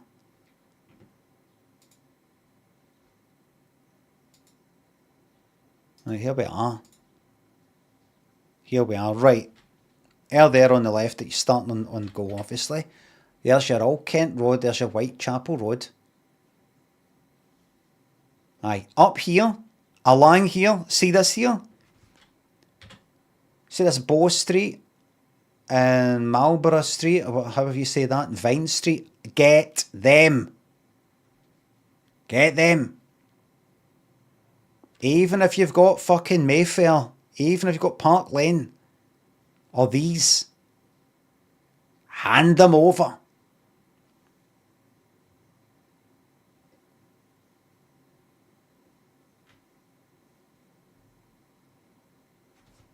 Hand them over.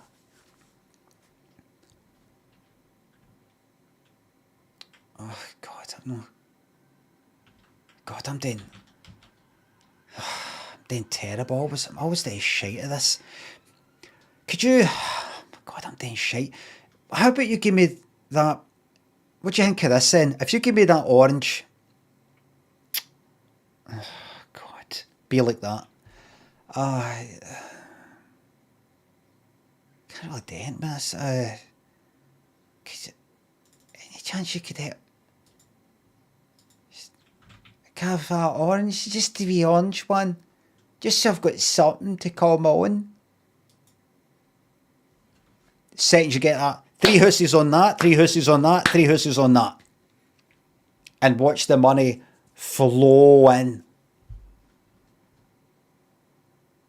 Get the money and go like that. You skint?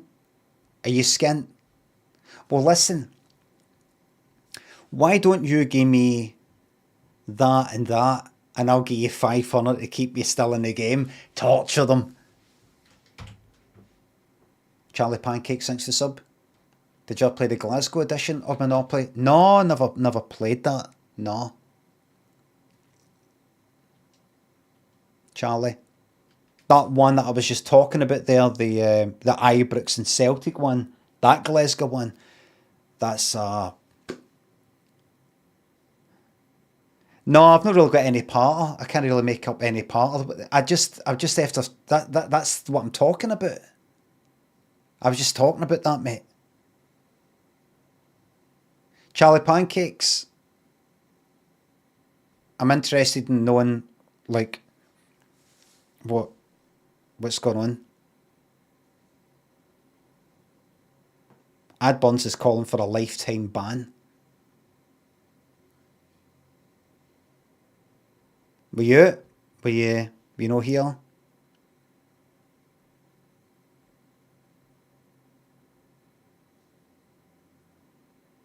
You're not here now, ain't you know? You're not here, ain't you know? You're away, ain't you? Way back to your wank, ain't you?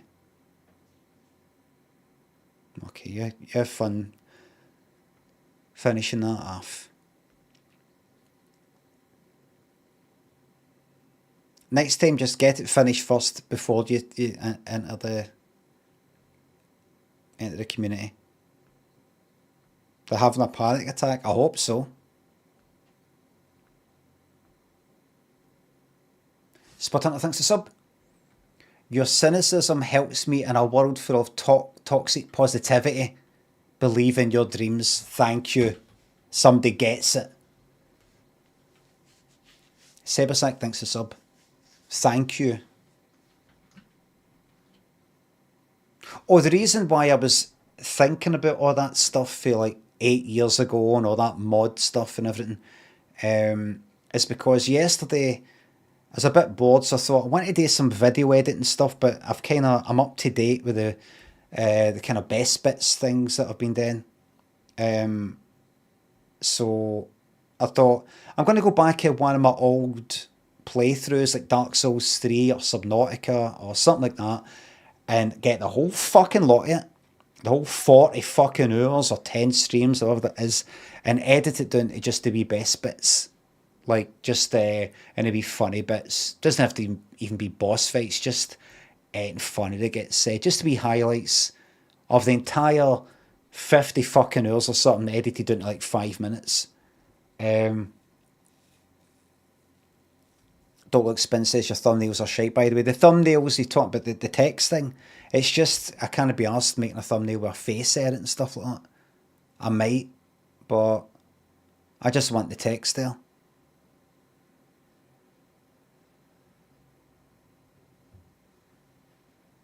Do you know what I mean?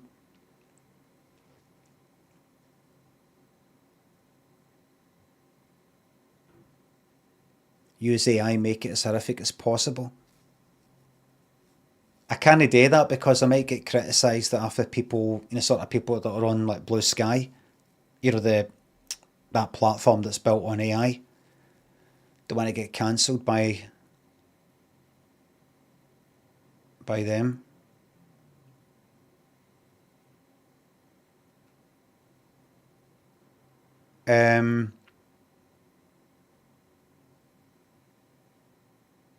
No, everything. Oh, what was it? I was looking through it. I was going through a lot of fucking forwarding through, nothing happening. Me just actually playing the game.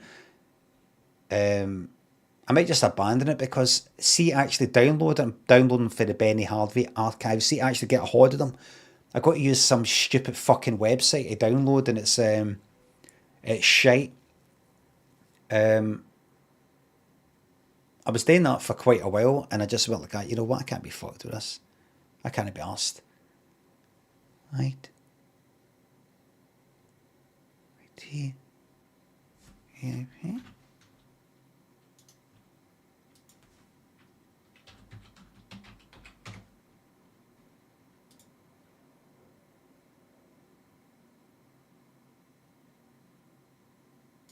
But this thing that's on GitHub. A feature-rich command line audio-video downloader. It's command line. Don't know if I could be fucked with that. No, I've got better things to do in my time. Like nothing. By the way, so update with clips of Limmy YouTube.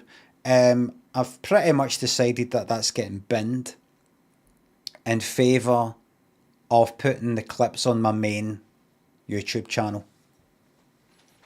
So let me just, while I'm live right now,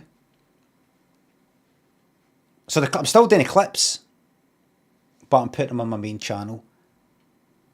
And I'll go into all the details about why. Who possibly could have predicted this? Me. I predicted it.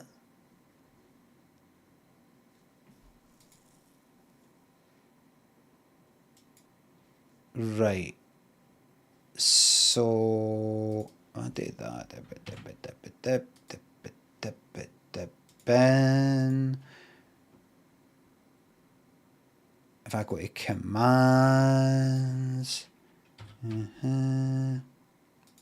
YouTube, make that new Daft Limmy, copy that, update, YouTube, clips, that, YouTube and that, yeah, let's do that, update that one there, let's do that. Anything else?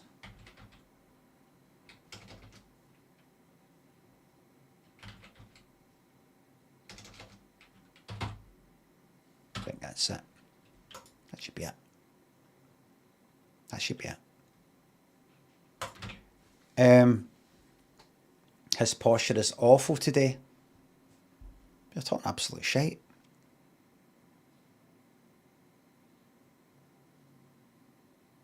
I thought I'm probably going to keep this up for 2 weeks or something, but I'm actually keeping it up for longer because the reason why I made the whole clips of Limmy channel was because I wanted to make clips. Previously, I wanted to make clips and put them on my main, my only YouTube channel at the time, and for the last 15 years, whatever the fuck it is, right? My YouTube channel. 2 reasons why I stopped doing that. 1, I can't be arsed. And 2, whenever I did, I put a lot of effort into clip. It's, you got to kind of schedule it so you're not bothering people too much. Right, I'll post one at midday. I schedule the next one like 6 o'clock. And then the next one, 9 o'clock. You got to fucking do all that. And if you happen to have like, or you get people like unsubscribing and complaining that you're spamming them. And if you've got 5 clips and you only want to post a maximum of 3 a day, then I might do 3 clips, post 3 clips a day from yesterday's stream. There's 3. And then the 2 tomorrow are from yesterday's stream, or then it'll be 2 days before, then 1 new one for the day before. And that leaves me with, if I make fucking 5, another 4 spares, so it's going to be 3 for 2 days. And it builds up until you've got clips for a month ago. Do you know what I mean? It's saturated market for Limmy clips. But this is my livelihood.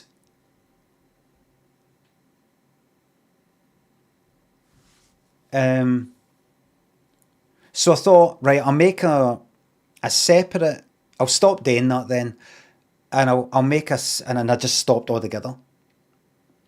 And then I thought, I'll make a clips channel on YouTube. I know there's already Limmy Twitch Clips Plus, obviously, but I thought, I want to do it as well. Because I do sometimes feel that I'm not getting the absolute fucking most out of what I do and everything. I just feel like when the stream ends, I could be doing more stuff. I don't know what. I've thought about taking some of my VODs and doing some arty fucking shite with it, or some experimental stuff, just for the sake of having just some source material to do stupid animated things with, or something. I just thought I wanted to do something. I thought I was going to post clips, but if I post them on my main channel, people are going to moan. So clips are Limmy, and I made that so that I could spam. I could just go, there's 3 clips or 5 clips, or 7 clips or something on the one go, and expect that to happen, everybody. So anybody who subscribes knows that's going to happen, rather than people going like that. Oh, what's this shit? I thought you were doing vlogs. I thought you were like making a sketch show or something. Where's the sketches? So we'll have a channel just for that, and this is what you're going to get, and that's it. But then with clips of Limmy, I started to prefer, instead of posting 3 clips or 7 clips on the one go that probably get lost in the algorithm anyway, I'll compile them. I decided to compile them into like a wee best bits of that particular day's stream, like 5 bits, 7 bits, or 3 bits or something in the one video, and just do a daily one. There's a table. And that seemed to go down all right. People seem to like that. I like the format. I like the wee sound in between. And it means I can post kind of wee short ones that maybe wouldn't be much by themselves, but as a kind of in between it to the other ones. Not like a sketch show, but you know, that kind of thing where you could just do something where there's a glitch in a fucking game that lasts only 10 seconds. That could just be a wee in between it, but that kind of thing. So I thought, well, see, now that I'm just, I kind of projected, right, so if I want to stick ads in this, I've got to get like 4,000 hours.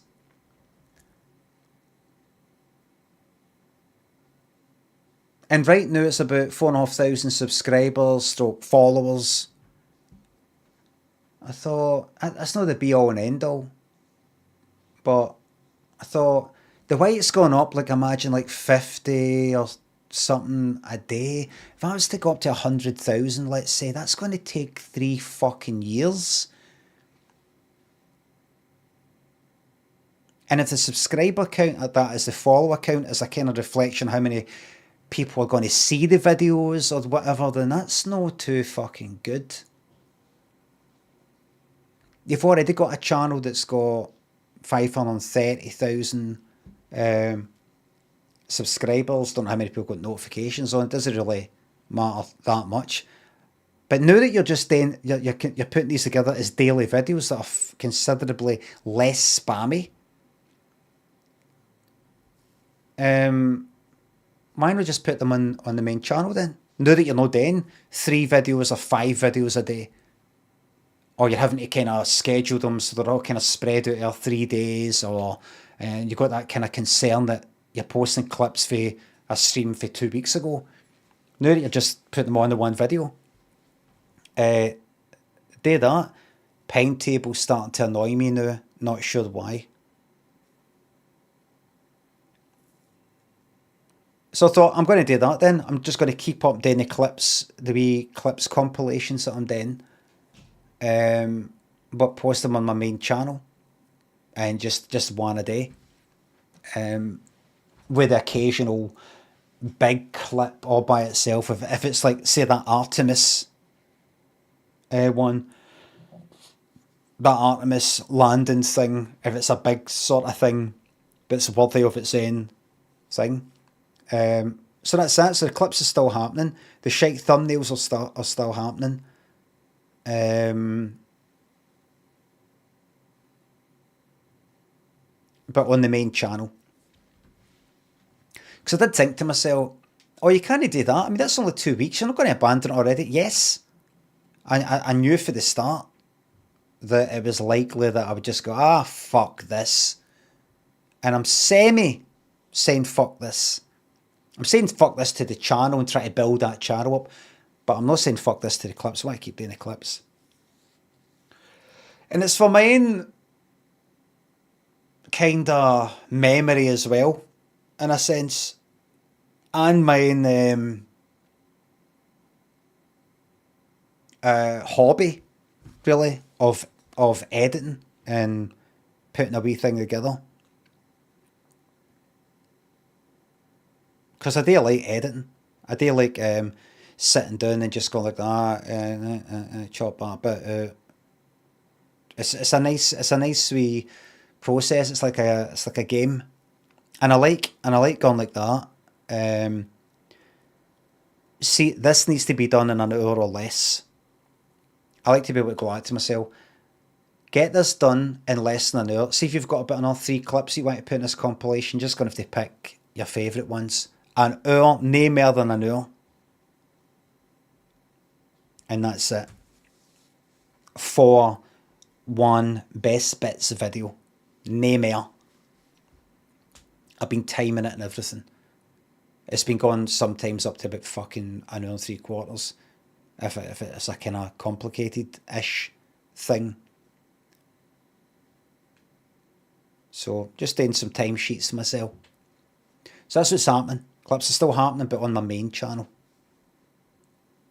Max in there, Sans. Talak, thanks to subs. Old Man Fiber Maxis tries to squeeze out a massive turd and dies. Chunk Connor, thanks to sub.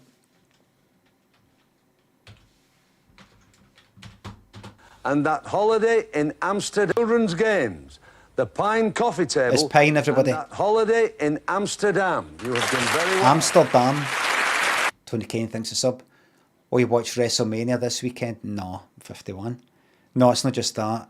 I really did want to like the wrestling. I really did when it came to Netflix. I really did want to like it. I thought, this would be really good if I was into this. I think this could be a right good laugh. But just couldn't get into it. Just couldn't. Now, kind of boring for his. It's not really got a kind of story that fucking grabs a newcomer. It's shite and I watch it, says Lazy Beans. Like 4 fucking hours. 4 fucking hours long or something like that, and a lot of it is just the kind of the daft wee ones, and they seem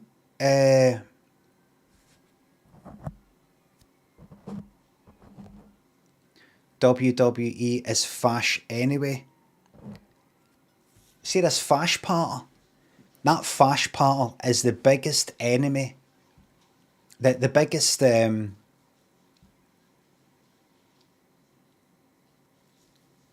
what do you call it? Biggest fucking hindrance to anti-fascism. I remember thinking this when I saw it on Twitter. I saw people talking about fash.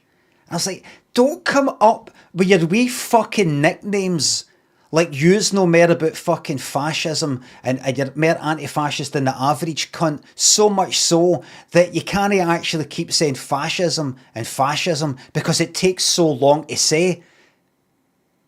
Remember I said before that I read a fucking a film magazine years ago where they talked about various Hitchcock films, right? Alfred Hitchcock films, and they said Rear Window once, and any time they referred to Rear Window after it, they just simply called it Window.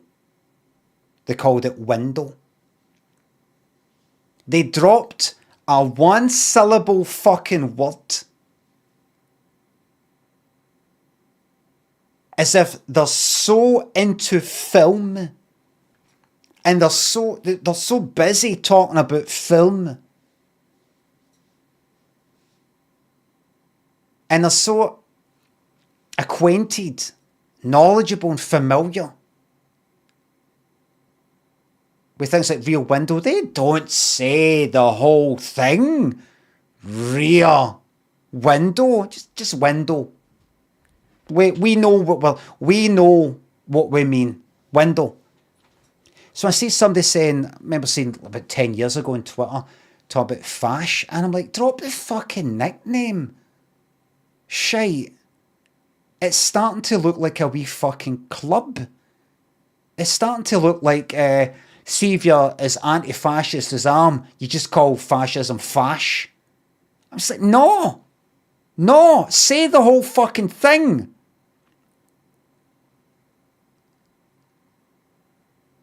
Remember, I was moaning about all this sort of shit the other day. With like the Scottish independence sort of campaign type of thing, and I voted yes. But a lot of the yes campaigners, a lot of the kind of articles they wrote had big long words and talking about participatory, a new type of politic, or participatory politics. These sort of words and narrative this and narrative that the average cunt doesn't fucking use. It just looks, it's just inward looking. It's inward looking.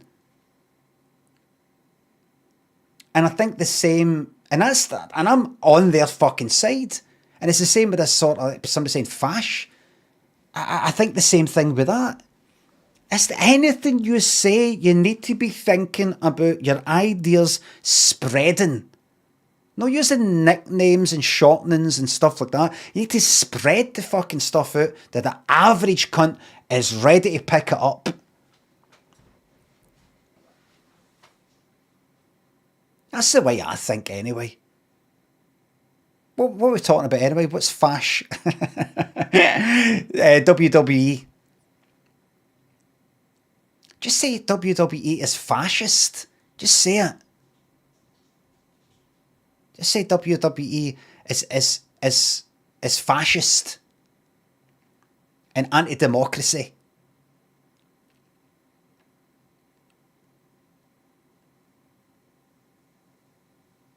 If that's what you're saying.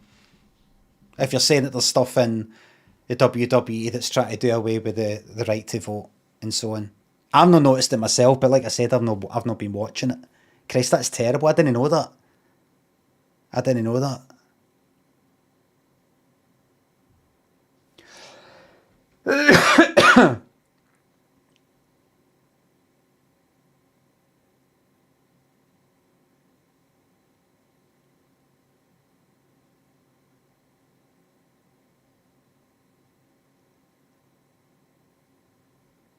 Is it? I mean, I'm obviously taking a piss. I know that they're not anti-democracy. You probably mean they're a kind of, I don't know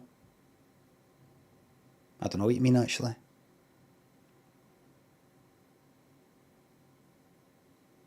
Manosphere adjacent, probably hyper capitalists, cult of personality, Trump aligned maybe, group of people all doing the same thing, like some sort of Nuremberg rally or something, or what? I don't fucking know. I gave up trying to understand what the fuck people are talking about 10 years ago, I'd say. I just gave up. I don't even think I bothered voting that last time. I don't even think I bothered voting. Anybody want to buy my vote? Is that illegal for me to say? I hope no. Because if it is, I'm just joking. Buy it for a tenner. Can you sell your vote? Is it illegal to sell your vote? I'll give you video evidence. Captain Jock says it's all stage shite. Is it? What is? Wrestling? What's going on here? What do you mean?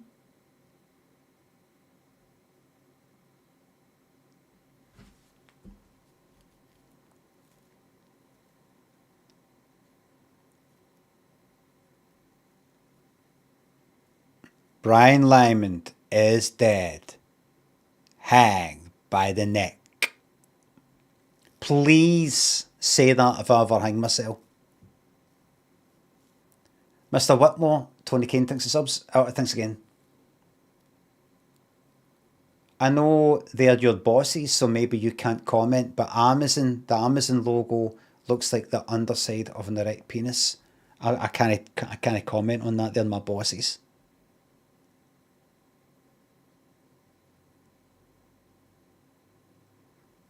Wrestling has a fash problem, and here's why that's a good thing, says Wi-Fi.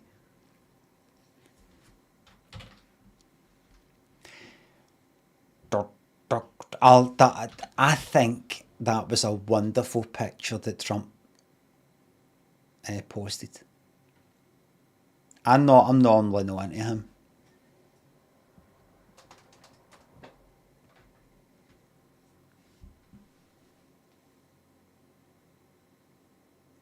Reach out, all those healing hands.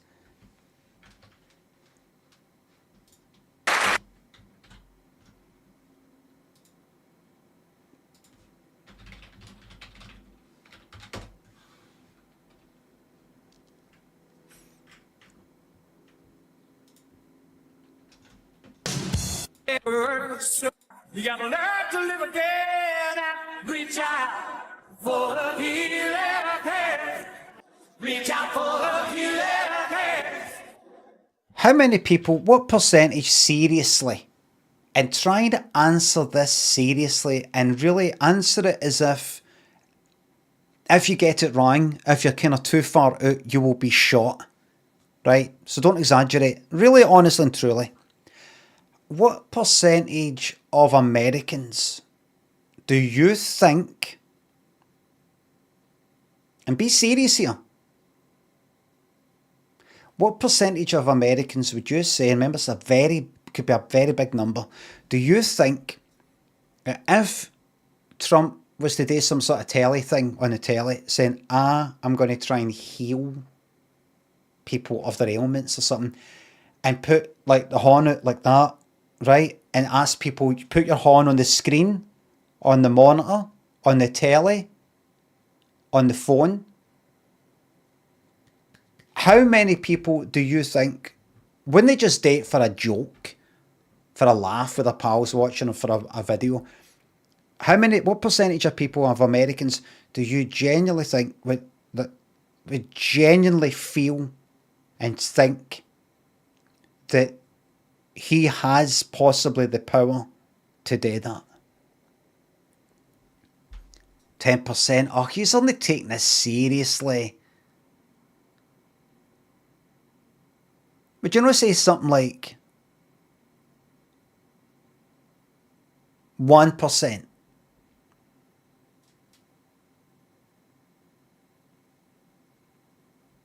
Because that's still a decent number. No.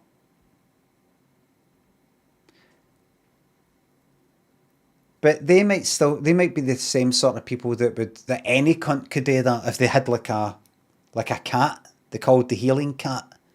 There's a cat. The cat's going to put his paw up. They would do that as well. I would do that. I wouldn't believe it though, but I would think.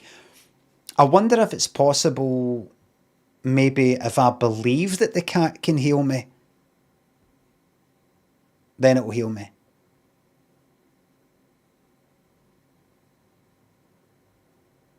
Placebo cat, aye.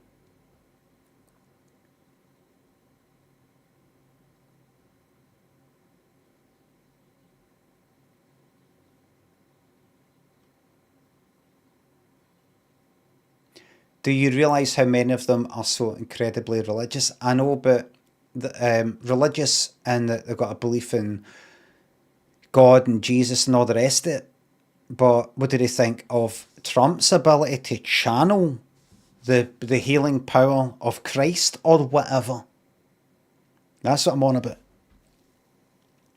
There are a lot of people who are religious but don't believe that if fucking Trump goes like that if they put their horn to the screen, they'll be healed.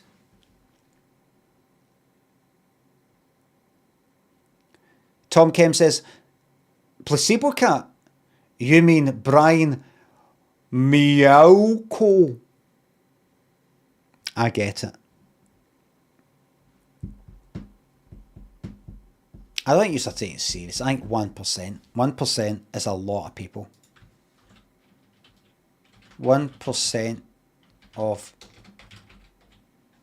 population of USA. About 3 million.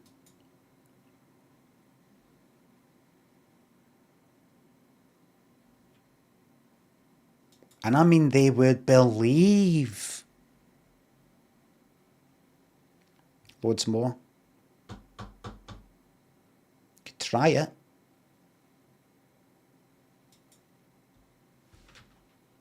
Look, Box, Johnny, thanks to subs. Welcome back to the best live stream here on Twitch. Oh, so as I was editing that Dark Souls 3 stuff, I was watching this is like fucking 8 years ago. Was it 8? 6 maybe? 5? And I was reading I think it was maybe 2008, 2020. I don't know. Can we have the pine table back for when you talk? Yeah. Machine. The children's games. The pine... There it is. Sorry about that, everybody. I forgot.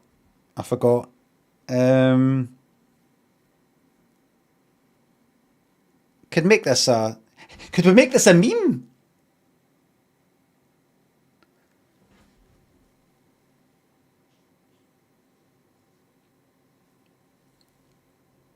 Perfect for OLED burning.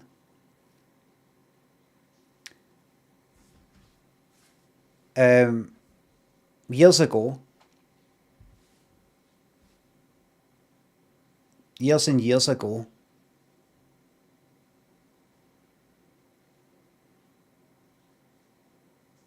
I had a company, a web company, internet company, making websites and all the rest of it.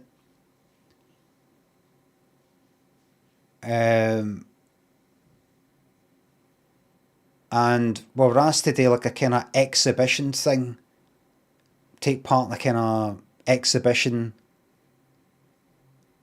in a gallery sort of thing. We would sort of like play videos on a big screen, contribute to this kind of gallery event thing that they had. And we came up with all these wee kind of wee funny ideas, wee funny videos, like a kind of horror sort of thing. And we wanted a telly. A big telly. It was about, when would it have been? What's this? 2026? When's that? More than 20 fucking years ago. We needed a big telly in order to show this this stuff like that, these videos and all. No, I think it was interactive, right? You could click on it and it would play certain things. We needed a big telly, and we got in touch with a company in Glasgow, a big company that sold tellies amongst other things, and asked them if we could rent one of the tellies for 2 weeks, and like we'd give them like a mention on something. I think I can't quite remember. It wasn't me that organised it, but we like gave them a mention, no sponsored by, you know, but something like that. And I think it was a plasma telly they gave us, right, back in the old days. And I think they insisted. They said, no, we don't just want a mention. Could be remembering this wrong, right? We don't just want a mention. We'd like our logo to be on the screen. Like, all the time. Can't remember what the company was. Might have been like Fraser's in Glasgow or somewhere else. I can't remember. Something like that, right? We want the logo to be on the screen all the time. Like, so you're clicking on these wee things, wee horror videos and stuff like that, and I think that they want their fucking logo for Fraser's or Dixon's or whatever the fuck it was, or they're like a watermark on it all the fucking time. And I don't think we were that happy with it. But there's the only way we're going to get that telly, I think. Anyway, so that sat there in that place for however long it was. A couple of weeks or a month. I don't know. But then when we went to give them the telly back, the logo had burnt in to the screen. The telly was ruined. And obviously my thought was, well, You said you wanted your logo to be on the screen all the time. Careful what you wish for. Thing was worth about £2 fucking grand.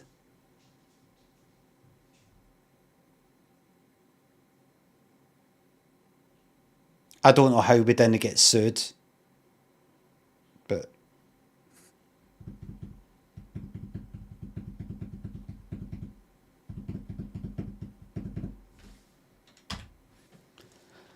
a great moment. Schmootin, thanks for the sub. That might have been the night we did an all-nighter. We did a fucking all-nighter. And I had Freight Line Fever on by Boxcar Willie and Donny. And then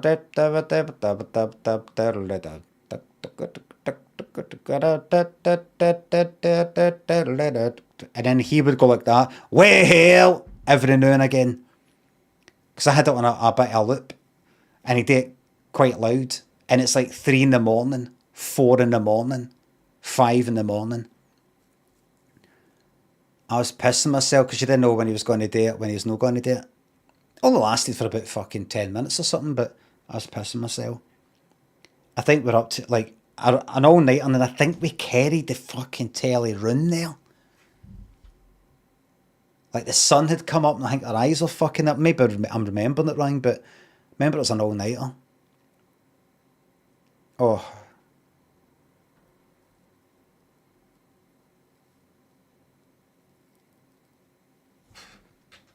Coffee table and that holiday in Amsterdam. You have done very well. I was heavy, £380, we've given you that. We can't take that back from you. You wouldn't let me, would you, anyway? No. The £680 that Alan got, that's off to Thirsk. That's away at the end of the programme. It's these prizes. You now own those, right? They are yours. Right. Would you like to gamble your possessions on that board there against tonight's star prize, which is hiding behind Bully? No, wait. That's confusing. Because, see, the money you've won, right, that's yours. Right, that gives you the feeling that that's yours. You're not losing them, because that is true. He's saying the same sort of thing with the prizes, though. 100% own those, right? So we're at the end of the programme. It's these prizes. You now own those, right? They are yours. Right, they're yours. Why is he saying that? It's confusing. See, if I lost, I'd be like, all right, that's a shame we didn't get it. We'll just take the prizes in. No, you gambled them. Aye, but you said they're ours. Aye, they're yours to gamble. You didn't say that clearly. Audience, what do you think? It's these prizes. You now own those, right? They are yours. That's that. We need this sort of presenter back. It's these prizes. You now own those, right? Right. They are yours. They're yours. You understand what I'm saying here? They're yours.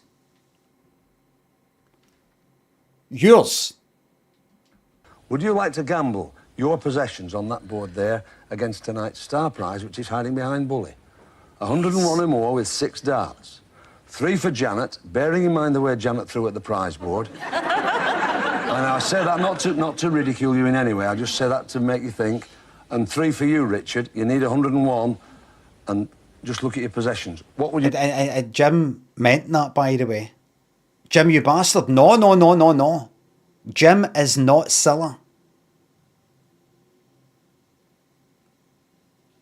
Jim is not silly. It's just to make you think. He's serious. He's saying, honestly, think about the way you threw. You don't play darts, though. That's all right. You don't play darts. That's the whole point of this. Darts player, non-darts player. Do you want to gamble? Think about it. I don't want you losing. Do it if you've got the time it takes the board to revolve to tell us what you want to do. What do you think? What do you think?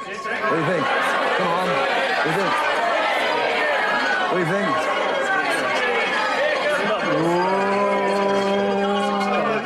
That's crazy. I'm gonna gamble.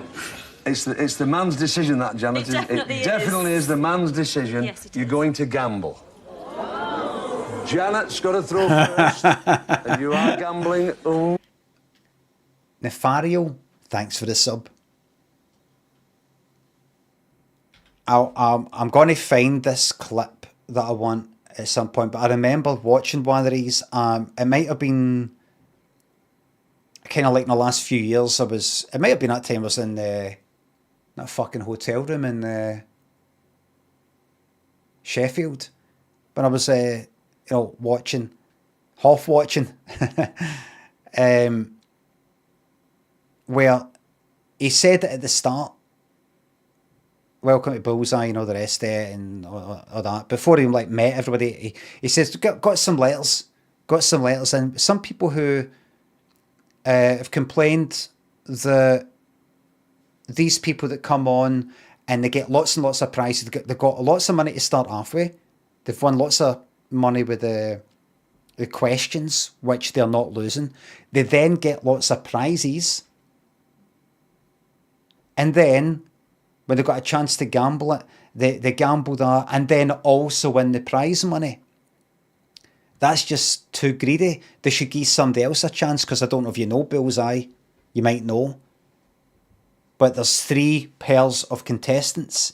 And what they can do, see if they were to say right now, no, we're not going to gamble. We've had a great day. We're going to give somebody else a chance. They go away with their money that they won with the questions and their prizes. And then see the last lot that only just got their shitey bit of money with the questions and they've had no prizes. They get to gamble for the money. So you get people going like that. They should give somebody else a chance. Come on, you've got a holiday, you've got a fucking washing machine, you've got a phone answering machine, you've got a pint fucking table, and there might have been something else, and you got your money for the questions. That's plenty.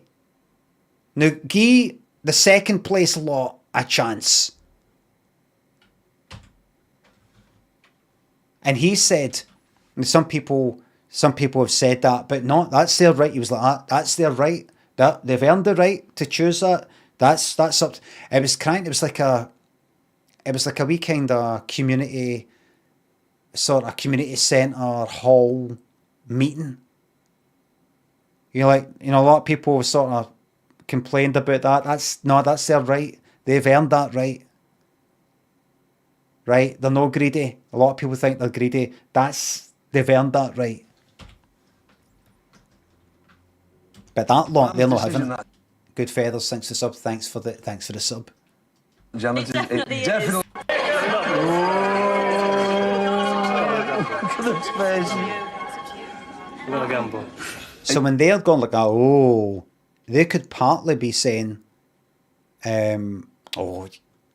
risky gamble. Or they could be mumbling, greedy. Got about 5-6 prizes. Got the holiday, got the Billy's special prize, and they want even more money. They even gain a second.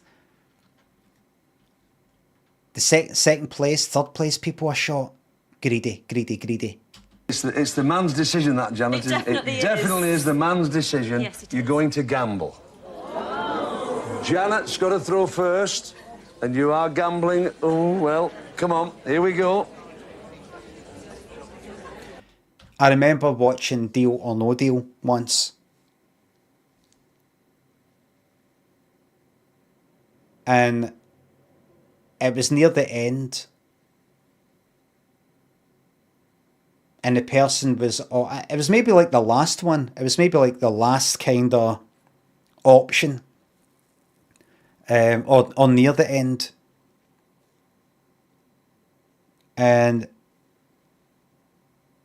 like the banker offered the person something like 50 grand for their case.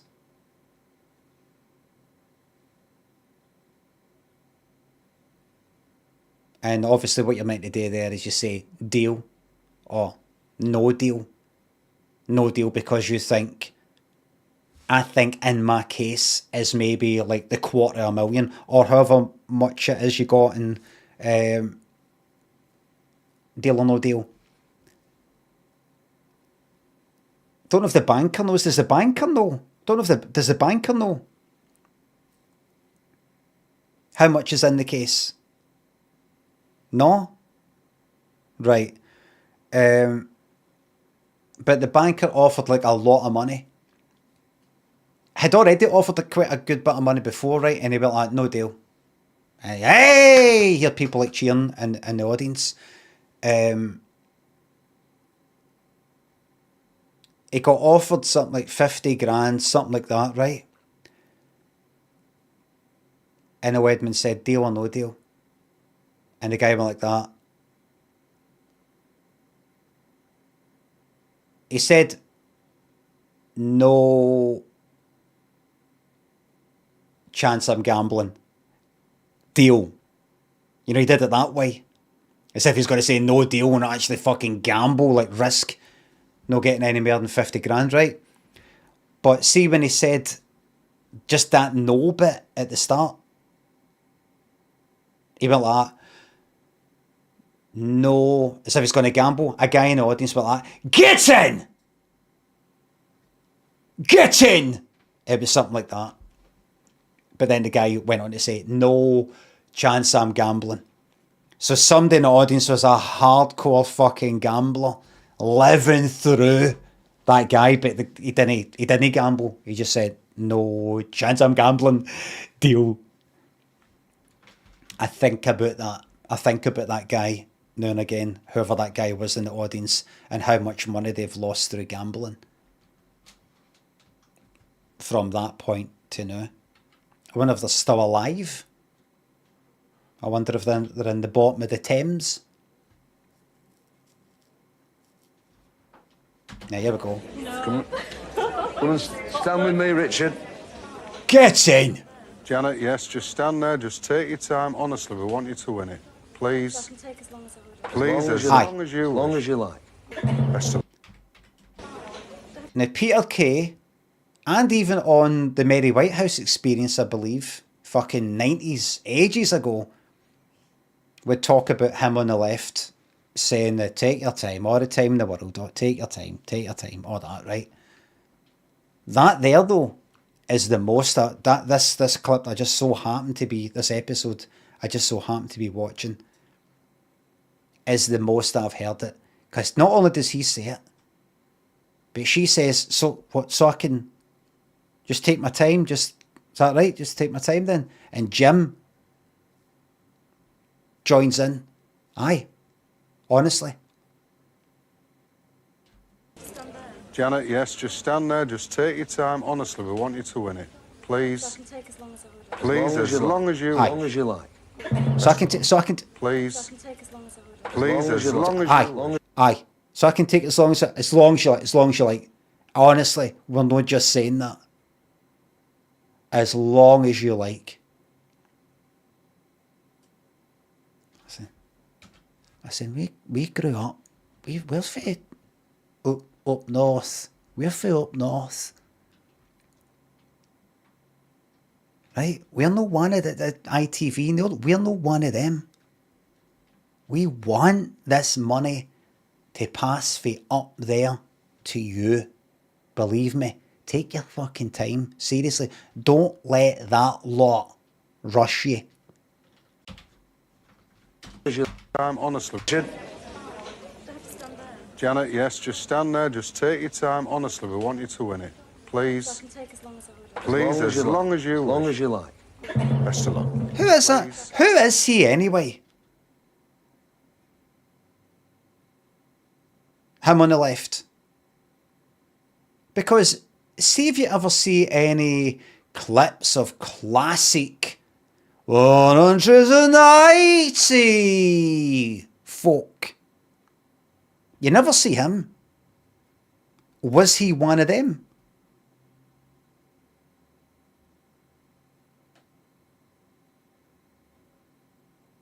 He did in the 70s, right? See, before I say this, I need to... What was his name? Tony green darts. Oh, 180, aye. And I don't want any modern shite. I want them back then. No. No. Tony Green as a darts player on Bullseye? No, really? Right. Tony Green. What would you call him? Referee? No clips exist. Caller, alright then. No clips exist anywhere in the world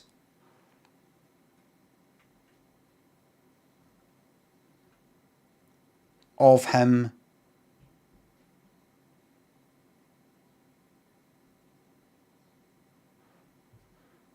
saying that. So now low with the darts in the second leg. 180! That's not him.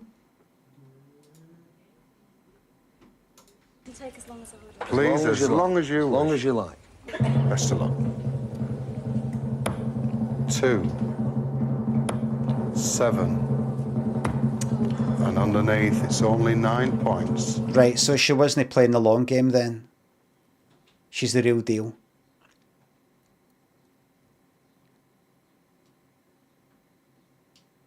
I thought she was going to go like, oh God, oh, I've hit, tried to get treble 20, but I've accidentally hit that middle bit of 19. What's that then? Well, that's pretty much treble 20 minus 3 times fucking 1. It's 57. Oh, did I do good? Kind of like, oh, treble 19 and, oh God, treble 18. Oh, I'm making an arse of it. So, Richard, it's 92 or more for tonight's star prize. Let's see if your fucking greed will pay off. Greed.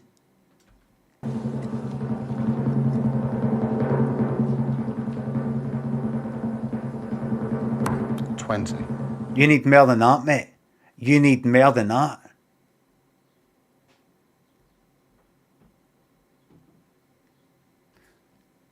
If you hit 1,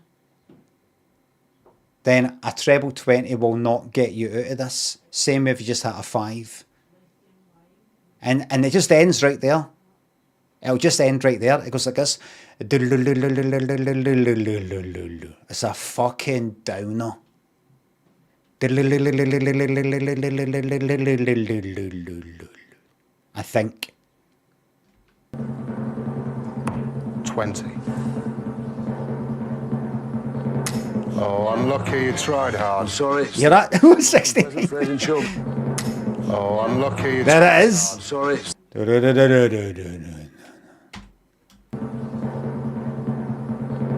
Oh, unlucky you tried hard. If any of you younger folk are wondering, why did you laugh at 69?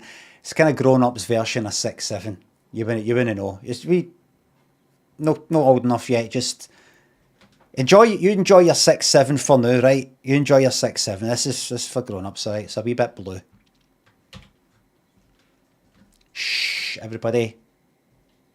Shh.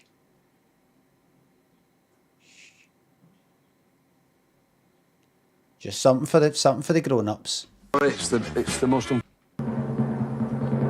Oh, unlucky you tried hard. I'm sorry. It's the most unpleasant phrase in show business. I've got to show you. Look at what you could have won. Come and have a look at it. It's a superb tour of caravan. The finest appointments. Well, there you are. That's a fucking caravan, that. Well, your decision, and you earned the right to decide. Never mind. Earned the fucking right. Well said. Well, This is stretched, or this video is stretched. But that is still quite a fucking caravan. Decision, and you earned the right to decide. Never mind. It's been lovely to have you with us. £380 you've got, and then nearly £700 for your hospital. So it's been worth you coming anyway, hasn't it? Thanks very much. Oh, that's right. He does the bit where he talks all the way through this and nobody can hear what he's saying. much indeed. Thank you very much indeed. Thanks to you for watching Bullseye. Thanks, Alan Warner. Continued success. Watch us next week on Bullseye, because you can't beat a bit of bully. And then he tells them to wave. Hey. And he goes like, there's the camera there. Sorry for this Peter Kay stuff I'm doing here every day. He normally does a wee point like that. Right here, there's the camera. You see it? There's the camera right there. Just wave there. You see it there? See the camera there?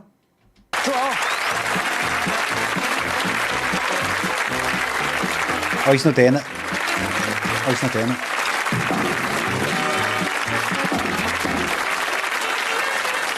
He's not doing it. He honestly sounds like a kind of shite Peter Kay. Remember how at the end, a Bullseye, Jim would be like that. Right, see you later, and he'd be like that to him. Oh, wait, wave there. No, I don't remember that, no. He'd be like that. Oh, no, they're always waving. Oh, right. I'll show you. I'll show you. Right, not doing it in that one.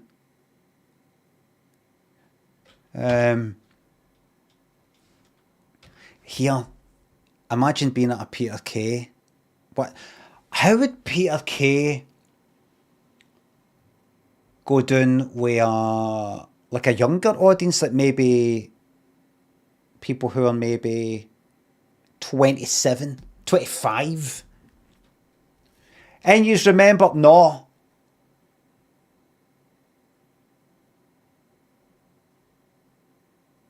Remember when Zippy would, who? Remember Bullseye would, remember play your cards right?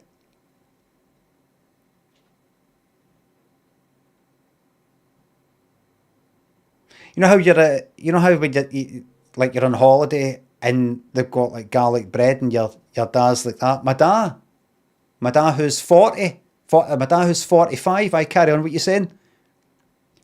You know, your dad's like that, garlic bread? Bread that's garlic bread.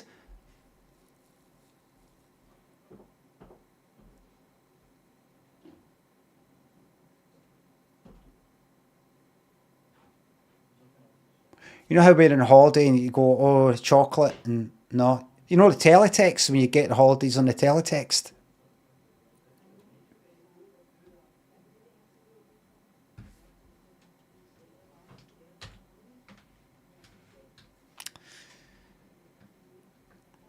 Who remembers? Who remembers? Who remembers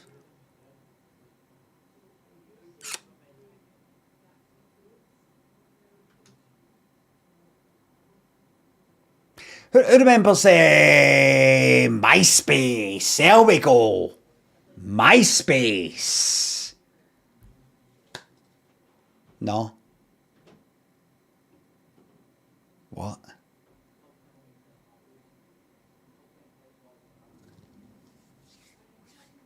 MySpace.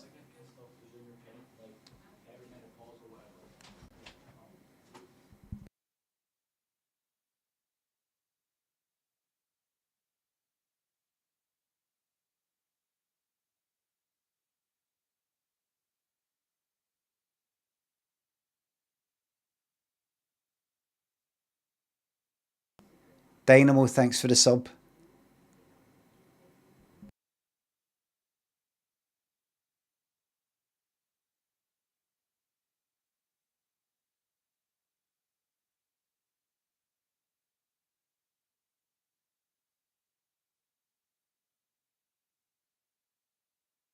Who remembers the metaverse? Yes.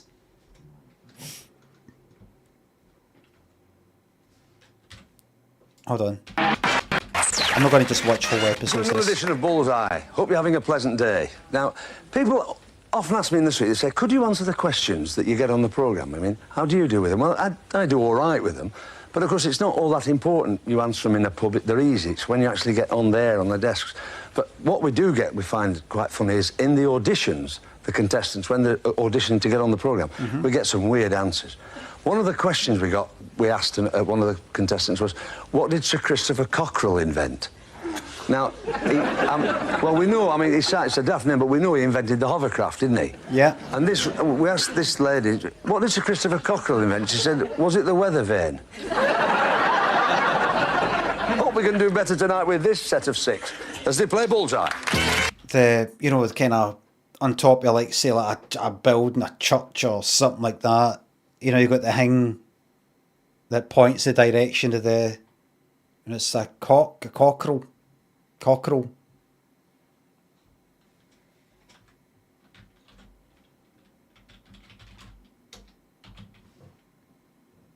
Weather vane.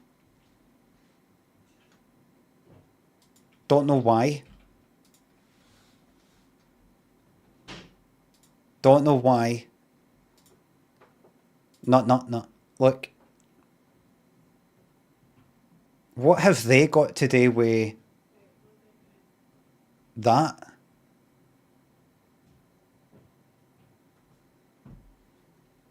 So they point whatever way the wind's blowing. Is that right? Do they point by the looks of that though? It looks like it points to where the wind is coming from. Because if the wind blew against that, if you look at that arrow, does it? Aye.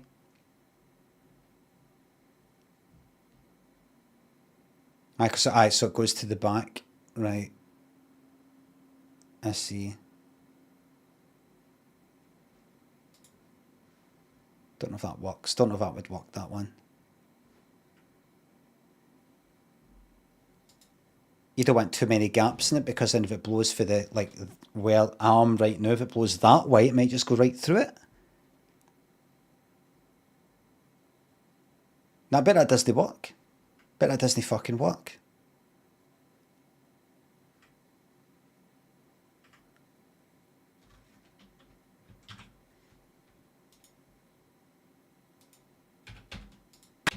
It will be. This hand. And one. When your time's precious, this certainly Why will watch be. this? It's a microwave oven. And one. When your time's precious, this certainly will be. It's a microwave oven. And two. That important letter will look so much better with this handy portable typewriter.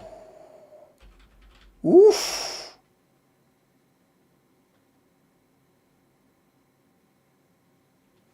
Portable, aye. Unlike the other ones.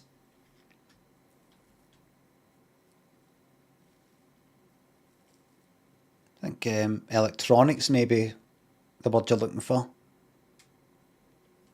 And three. If you really must keep it to yourself, this is just for you. It's a stereo Walkman. I know they. Headphones. Fucking stereo as well, man. What's that? Elton John. Too Low for Zero.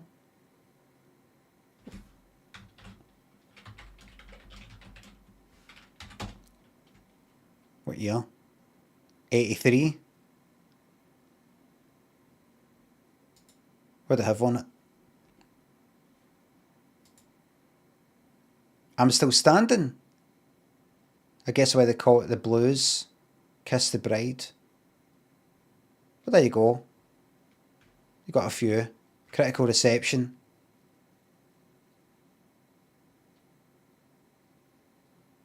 I bet it's fucking shite. I listened to one of the an Elton John album like a 1991. Fucking shite. Like really kinda shite music. And I like the 80s stuff, by the way. I prefer the 80s stuff. I know it was 1990 I said, but it's like one of the albums, like late 80s or something. I did like I'm Still Standing, but it's played so many fucking times. Not yeah. Guess I'd call it Blue. Kiss the Bride, I'm not into that, but oh, who's this? Who's Davy Johnson? What he was involved in that? Who's this cunt? Scottish? A long time collaboration with Elton John? I thought it was just they two and that's it.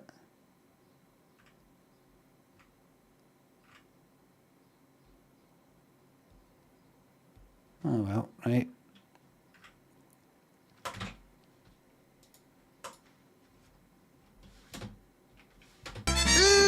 4. I guarantee you really want to work, mate, on this handy workbench. In 5. Fingertip fun for the little ones on this exciting computer game. What's that? That looks like I don't know why.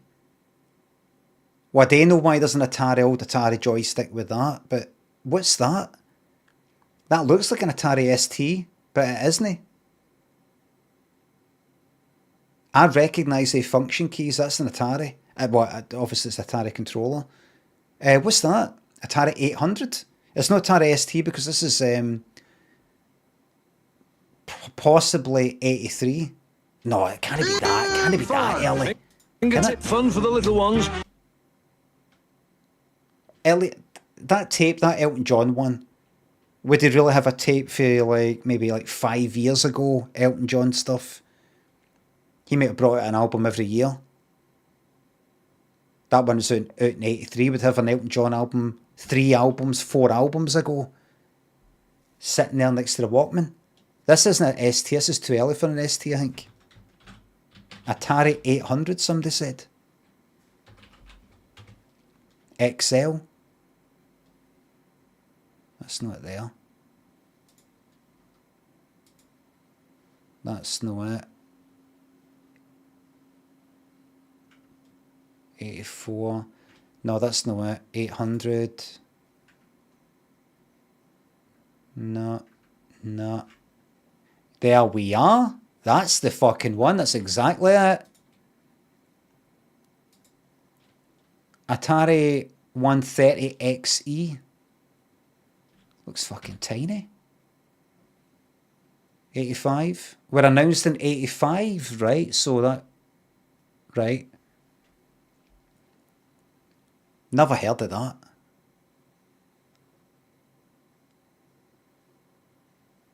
What was that used for? Did anybody... Nobody fucking had that. Nobody had that.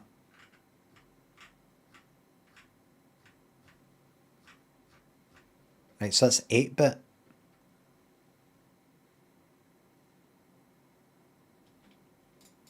Atari 16-bit.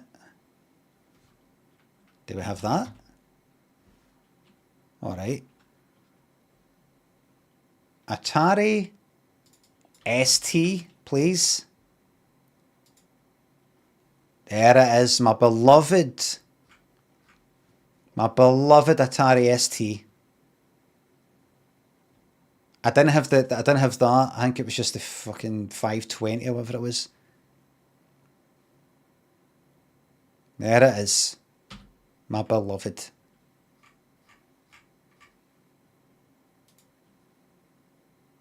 $520, I think. Was it just the 520?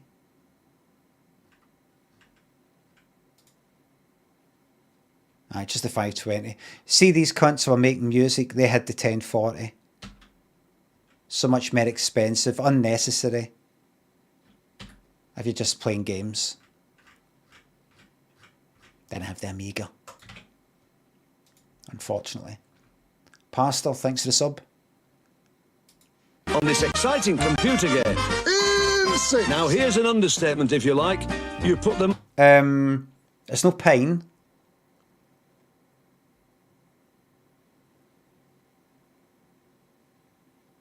Possibly oak, but oak's quite expensive. Maple, you think? Under each other. It's a nest of tables. Oh, well, even getting told what kind of wood. It could just be laminate. Could be MDF, aye. Understatement, if you like. You put them under each other. It's a nest of tables. You know, that could peel off. It's no oak. They would fucking say oak. If they're going to say pine, they're going to say oak. Oak's a step up for pine. And then mahogany's a fucking step up for that, is it no?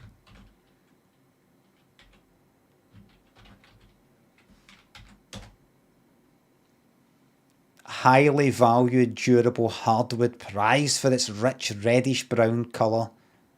Stability, premium furniture.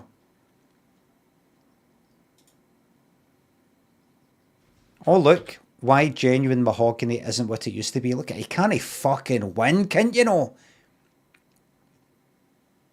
You can't win. You go like that, right? I want to get myself something nice. I don't really know what nice things are. I don't know where to look. But I'm going to buy a wooden thing. Wood is wood is wood. Now, I know there is a good wood. This might be good called mahogany. I've heard the word mahogany used when talking about like really fancy furniture. And then you got to look into it. And then you see that.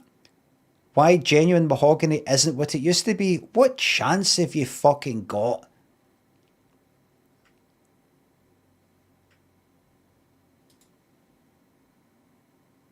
See, you go like that, right? I'm going to get that. I don't actually like the look of it, but I'll get it anyway. I'll get that. Mahogany finish. That's a mahogany finish. A minute. So you get something. Mahogany table. You buy yourself a mahogany table like that. Might get myself something nice. There you go. Mahogany table. And you're thinking, I actually prefer oak. That's a bit too dark and reddish. I kind of prefer oak, but this is the good stuff though. This is meant to be the good stuff. And then some prick comes round who's a friend of a friend. You have a wee dinner party. Oh, things coming round. They'll be impressed. They're right into their wood. Oh, right. Oh, good. I'll be interested in speaking to this person in your work or whatever. No, yeah. No, it's mahogany. That is mahogany, technically. What is it? Is it scratched? What? No, it's just, it's not.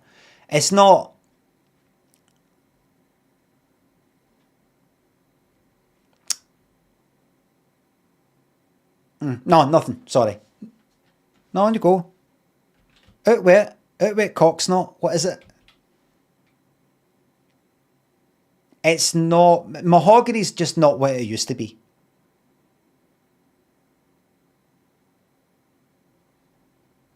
Actually, oak is where it's at.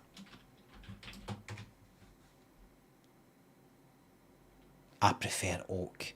Look at that. That's just I like that. That's a classic wood look. That's a classic look of wood. I prefer oak.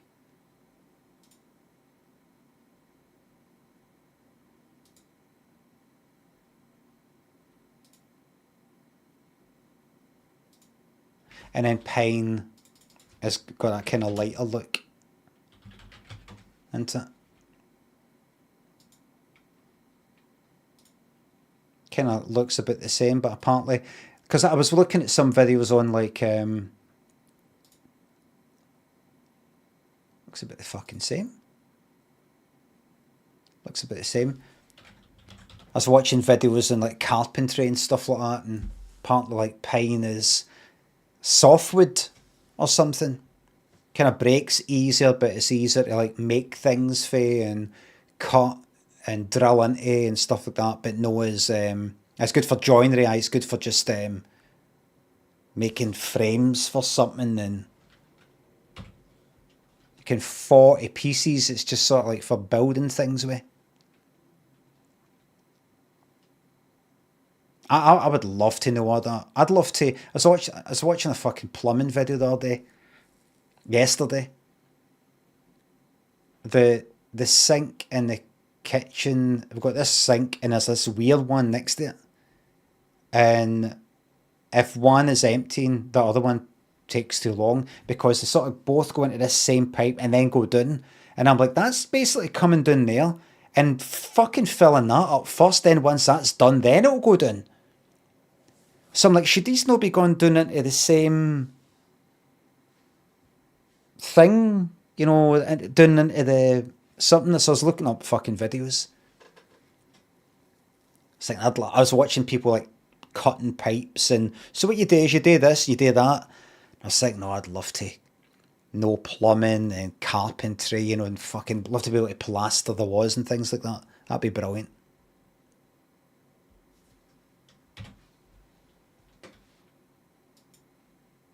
Hannah and Caspes, thanks for the subs.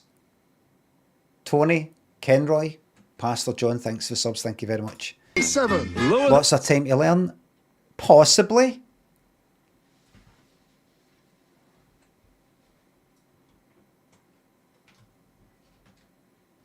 Time to master it?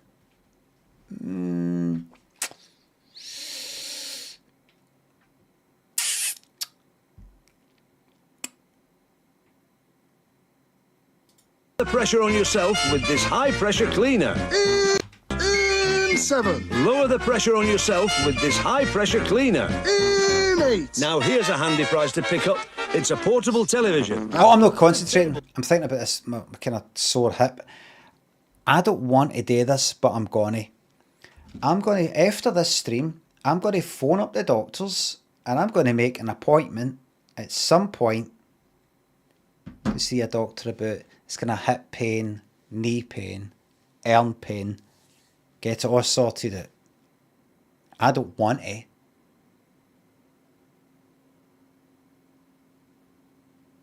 But I'm gonna. How do you get something done when you don't want to fucking do it? Here's my top tip. Oh look, I'm talking again as on our table.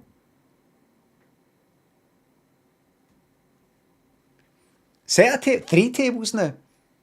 How do you get something done when you don't want to do it? Something like a phone call. My top tip to myself and to you is to remind yourself it's only going to take like a minute. Like this kind of thing anyway. This phone call will take a minute. A phone. Alright, an appointment at the doctor. Okay, what's your name, thingy? And what's it regarding? Oh, joint pain, things. Alright. And then ask if I can get an appointment there or there. And then that's run about it. That's it. The whole thing over and done with in a minute. But see, because it's something I don't want to do. I don't want a fucking phone. I don't want to do it. I'm not getting a buzz at it. It's not going to give me a buzz. Then I don't want to do it. I'd rather go and find something else to do. So I don't want to do it. I have to tell myself, this will take 1 minute. 1 minute. In fact, see if you can get it done with in less than 1 fucking minute. It's the same with things like doing the dishes or anything like that. I actually like doing the dishes now, mind you. Things I don't want to do, I always just think about the time it takes to do it. In a good way, I mean. It always takes less than I think. Or I have to remind myself, it's only going to take 1 minute. 1 minute or 2 minutes. Do you know how long this will take? Whatever it is. Tops 3 minutes. 3. Got to pop round to a shop to get milk and come back. Maybe something like that. Should I do it now? Should I do it later? Do it now. You'll just put that on, put that on, put that on. Go out. Come back. You'll be back in like 3 minutes less. Or less. 3 minutes or less. And it works. And my biggest nice wee trick that I like to do is convince myself that something is only going to take about 2 minutes, when in reality it's maybe it could balloon up to 10. But by the time I get started in the thing, that's me into it, and it's alright. So I'm going to do it. I really don't want to. I really don't want to. I picture them in my mind. I say, like you know how I normally take the Monday off and I take the Friday daytime off and I stream at night. I don't want any doctor visits to. I'm just concerned that I'm going to phone up. I'm going to say, oh, can I have an appointment for like these times or these days? And they're like that. No. It's got to be when we say. It's got to be when we say. You've got no idea how underfunded the NHS is. You can't just anytime you want. I can make it this time. No.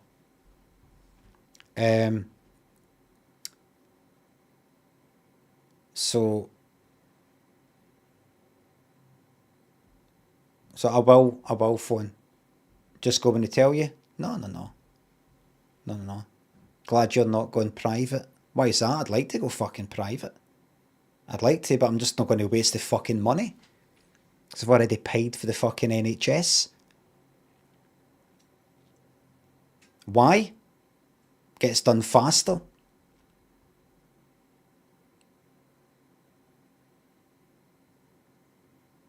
Same doctors. What? You what? They'll just refer you to NHS. You what? It's the same doctors? What are you on about?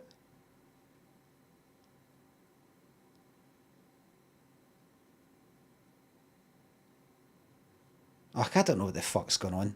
I don't know what anybody's talking about anymore. It's the same doctors except faster. Right. That's what I mean. Like, imagine I went like that. Oh, I'm a hip. And they said, right, we're going to send you get an appointment. Like, we've had things through. Some appointment to go see somebody at the hospital. And it's like 6 months for now, a year for now. It's like so far in the future. You're just like, I better get about 10 letters about this before it's time to do it. So you can always put that in the fucking bin. Private. I'm assuming it's, just go like that. Else, and get it right now because we're eager to grab your own money.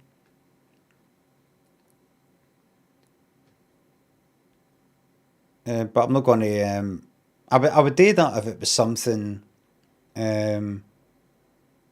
like really seriously affecting my fucking life, and I'm like, look, I could afford it.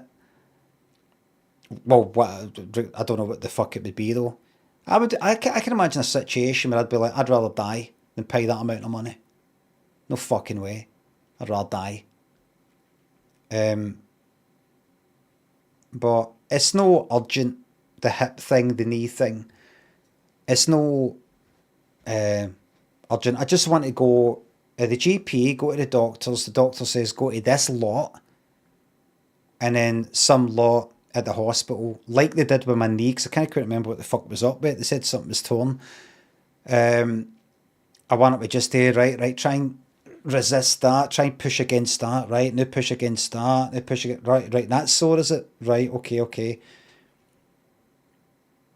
Well, we're going to do a scan just to see, like that kind of thing. Don't care if it takes a fucking year or whatever, but I want to know what the fuck it is.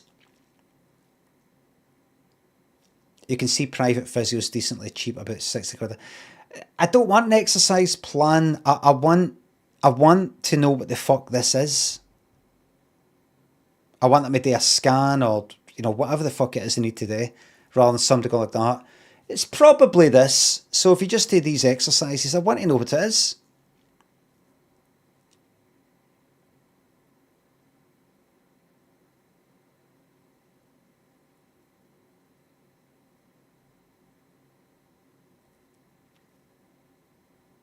I want to know what it is.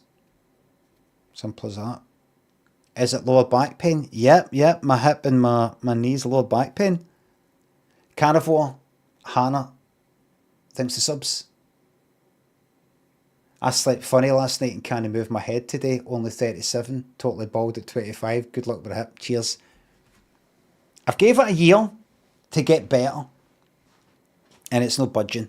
It's no, this kind of nuisance feeling that it's like, the fuck is that? Like it's clicked to a place or something, and if I just walk the right way or turn the right way or just sort of put my foot on the ground, move a certain way, something will happen. I'll go, oh, that's it. That's it sorted. So, could be sciatic. Oh, it could be this. I know it could be that. It could be this. I'm going to go to the doctor though.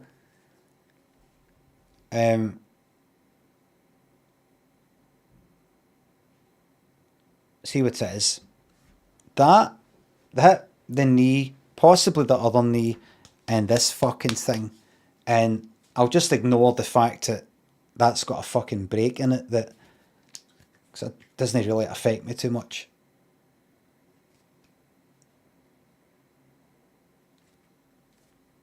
That's alright.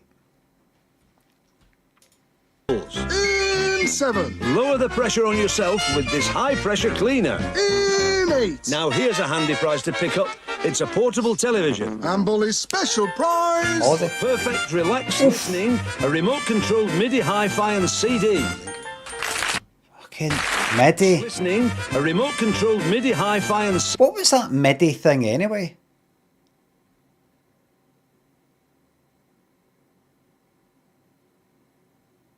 Not MIDI, musical instrument digital interface, or what the fuck it is. No MIDI. Like as in making music, notes and things like that. Bigger than Mini.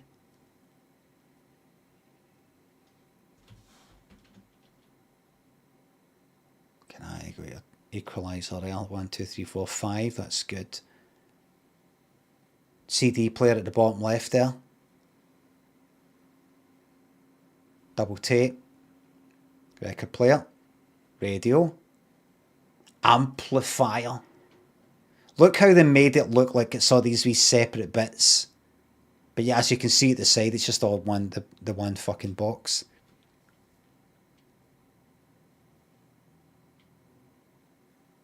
CD. Alright. Whoa. There's 3 more extremely good prizes tonight. Rather special prizes. I don't know why, probably me. But they're all high quality. Yes, yeah. And they're all hiding behind the red sectors on this. Sorry, could I just ask, what kind of wood is the tables in? The red. Nothing. Jim. No, thanks to sub.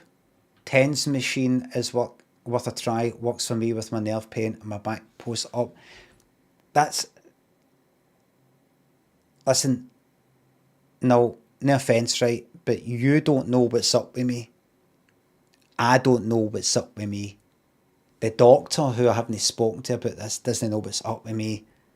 I'm gonna go with that. Picture this.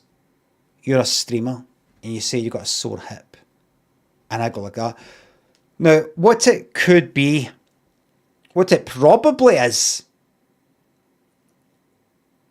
Now, I'll tell you what will help you. What could probably help you. Don't know what it is. Could be fucking dying. I'm no. Well, but not immediately.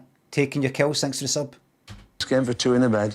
World famous saying that now, you know. Yes. All right. Global. 6 darts for you, Paul. 3 for Dad. All right, so 9 prizes. You can take them all. Take your time. You could take them all. Listen, just take your time. Best of luck. Non-darts player. That's red, it's number 7. That's the high pressure cleaner. Right, so this is the non-darts player. That's black. But that's red, it's number 8. Fine, that's the portable colour TV. Okay. Is it? Okay, Mick. No. Oh, he looks clueless. It's black. Red, number 2. Fine, that's the portable typewriter. Who's the... And black. Oh, he's the... Still 3 to go, Paul. Aye, he doesn't know. Right.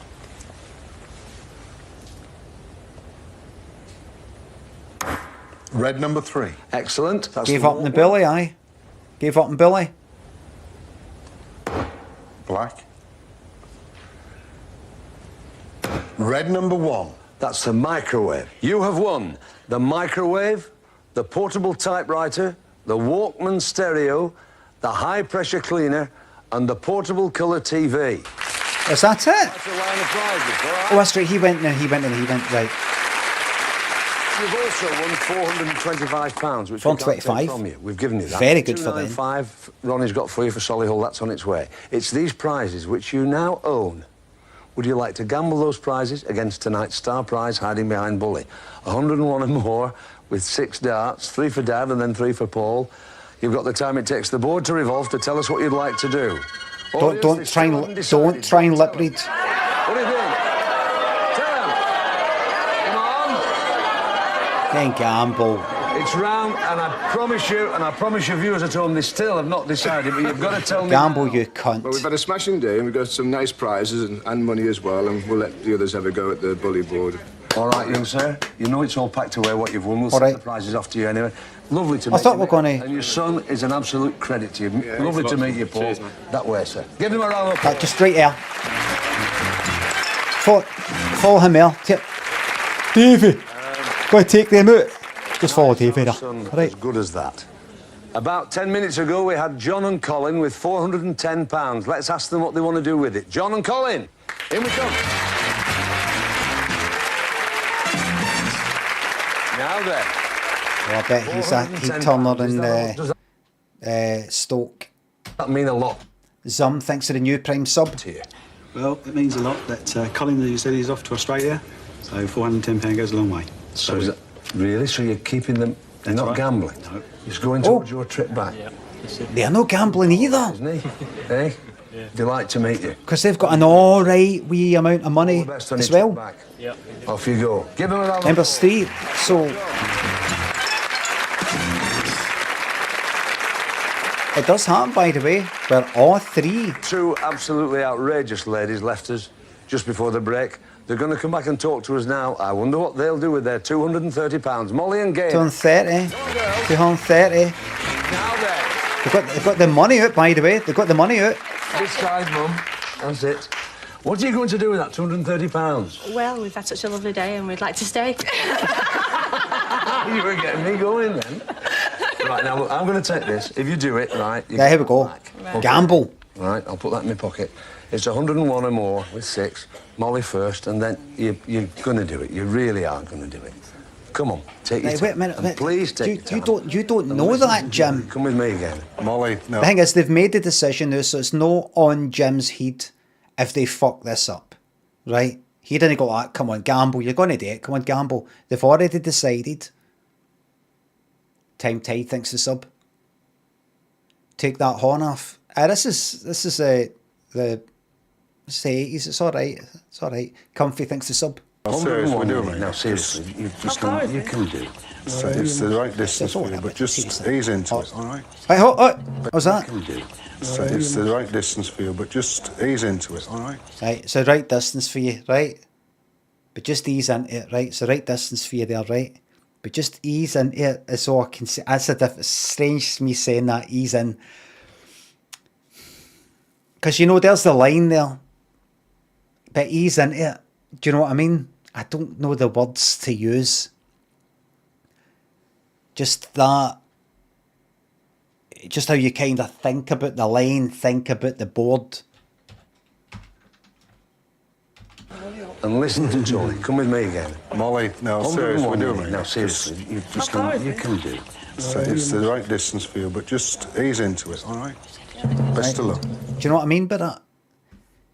Kind of like when you're throwing the darts, you've got to kind of feel that you're throwing through the board. Do you know what I mean? Does that sound daft? Some say try and be the dart. That's another thing that people say. It's all a bit, you know...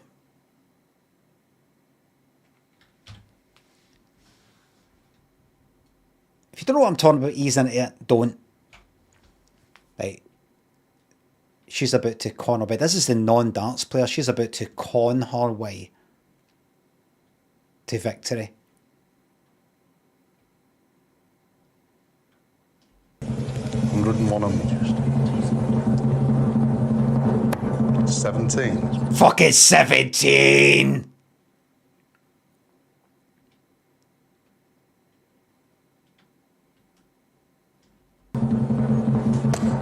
Treble 3. And treble 20. Fucking con. Treble 3. And treble 20.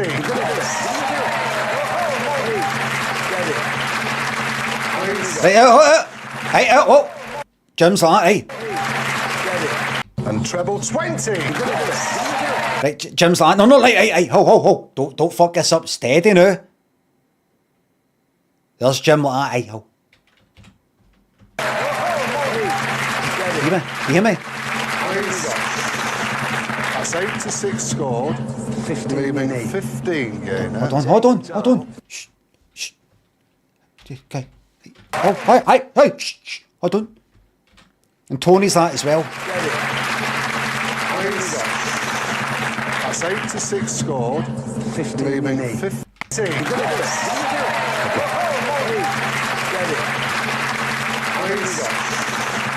That's 8 to 6 scored.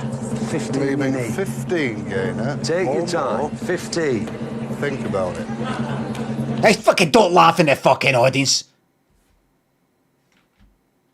Right, there we go.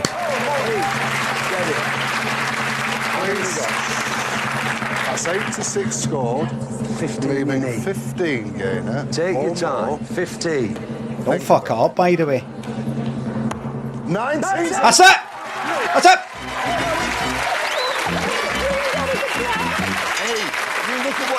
And Bully's star prize tonight is a fabulous, never-to-be-forgotten journey to the far side of the world.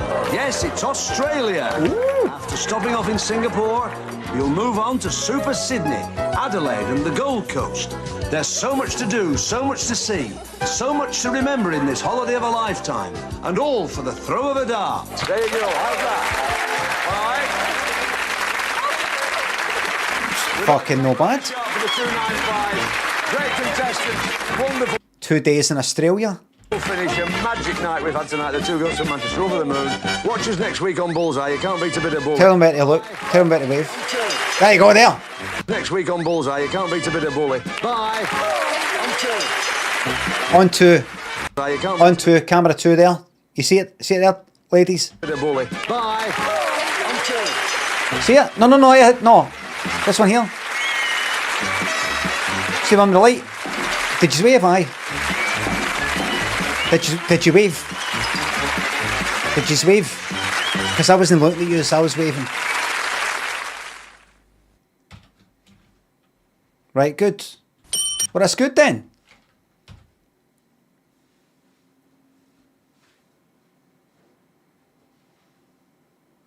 Brian Sawick says, it's funny that we ended up watching this whole episode, basically. Did we? All the questions and everything, all the wee introductions and the celebrity professional darts player that came on and did that with the charity bit. I don't recall that.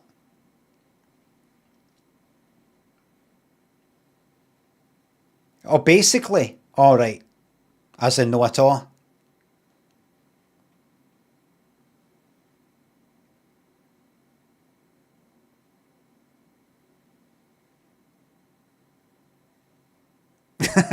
Small Tank says, I'm afraid that's a ban.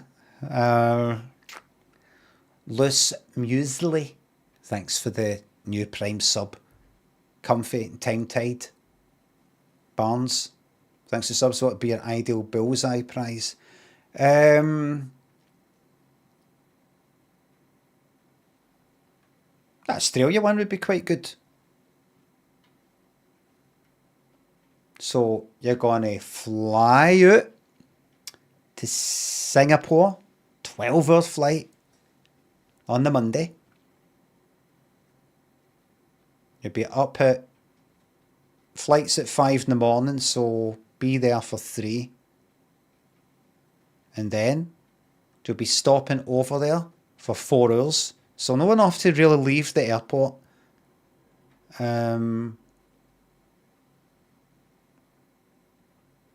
So you'll be waiting there for 4 hours. Then Australia. When you arrive, it will be 3 in the morning there. You get a full day after that nap on the Tuesday to explore Sydney. And then at 6 o'clock, 6 p.m. that day, Tuesday, you'll be driven by coach 12 hours to Adelaide, where you will have a wee day trip for a few hours. And then you'll come back that night. And then the flight will be at 3 in the morning coming back. So that's a good full day in Sydney and Adelaide.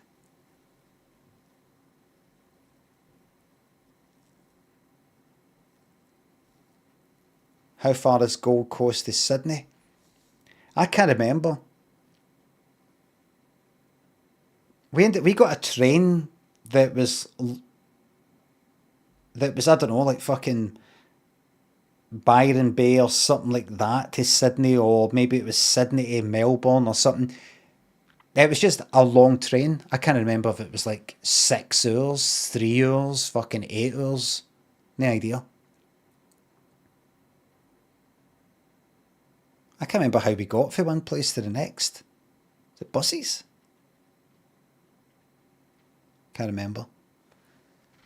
Can't remember. Kane, thank you very much for the sub. Well, I'm going to end this stream. I'm going to phone. I wonder if I can make an appointment online. If I can't, I'm going to phone them up, make an appointment, and that, I bet, right. And that's it. Let's do one bet. One diagnose the co-pilot. Ah, fuck. Have you seen that video? Hold on. Right. What will it be? You have a 1 minute. Just one bet. Start now. 1 minute. What will it be? Have you seen the videos of the guy that asks ChatGPT questions, like the voice thing? Like to he's kind of jokey with it. Kind of speaks like that all the time. Kind of speaks like that. Husk, aye. Somebody tweeted these, like one of the latest ones, and I had to check it. I had to try it myself because it's like, no way. I've seen lots of these other ones, right? But he said, "Oh, I've got an important exam coming up, and I don't want to get it wrong." I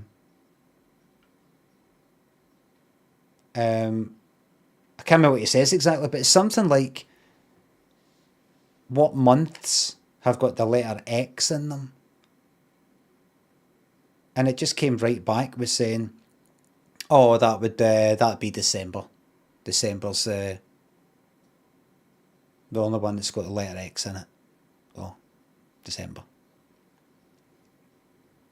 And he's like, you sure? Yeah. Yeah. And he said something like, spell December. And it spelled it out. He says, so there's no X in it? No, good catch. That kind of part of good catch. No. So what months they have X in it? That would be February.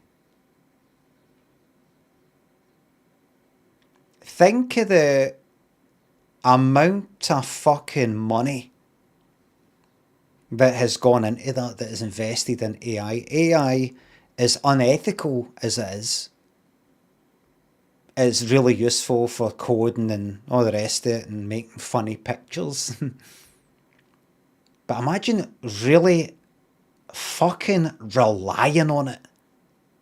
And I tried it. I tried that in case this is some shite that probably doesn't work anymore. They fixed it. And I went like that. What Chat GPT about like that? What months have the letter X in them?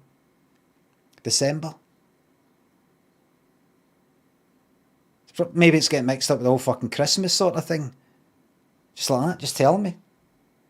What months have the letter X and the spelling? So that's what it is. X, just saying December.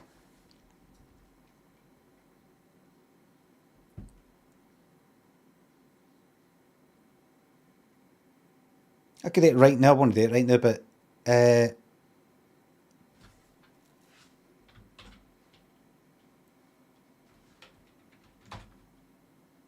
is it an AI wide thing?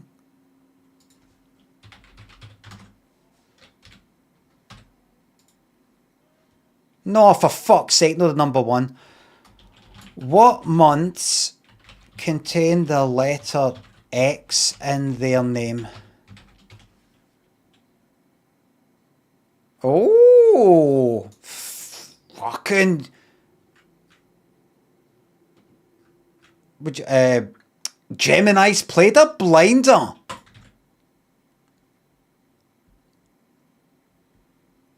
No, that was Chat GPT I was using before. Right, you ready? Here we go. Can you, I'm honestly, imagine needing that to work, and it's the sort of thing that says that December has got the letter X in the fucking name, and it changed it to February and changed it to something else. It's probably getting all confused because Christmas or Xmas sort of thing with December. Fucking X's with Valentine's Day and February.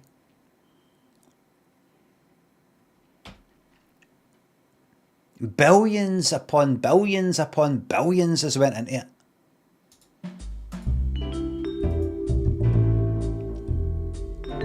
And you've got to kind of double check just in case.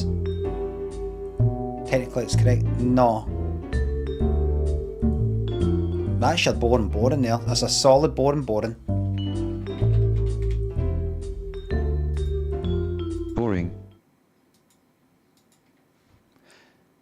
Well, everybody, thank you very much for watching. Thanks for the subs, the bits and the tips. Mods, thank you very much for the modding. I'll be back tomorrow 9:30 AM. And I'll play that FMV, that, what's it called? Hacked or something. FMV as in a kind of interactive film game. We're going to do this fucking doctor's thing. By the way, something I didn't tell you about this whole stream the whole time. I've been awake since about 4 in the morning, couldn't get back to sleep. And then see, before the stream, about an hour before it, I went out for a 20-minute cycle. And yous didn't even know. Bye.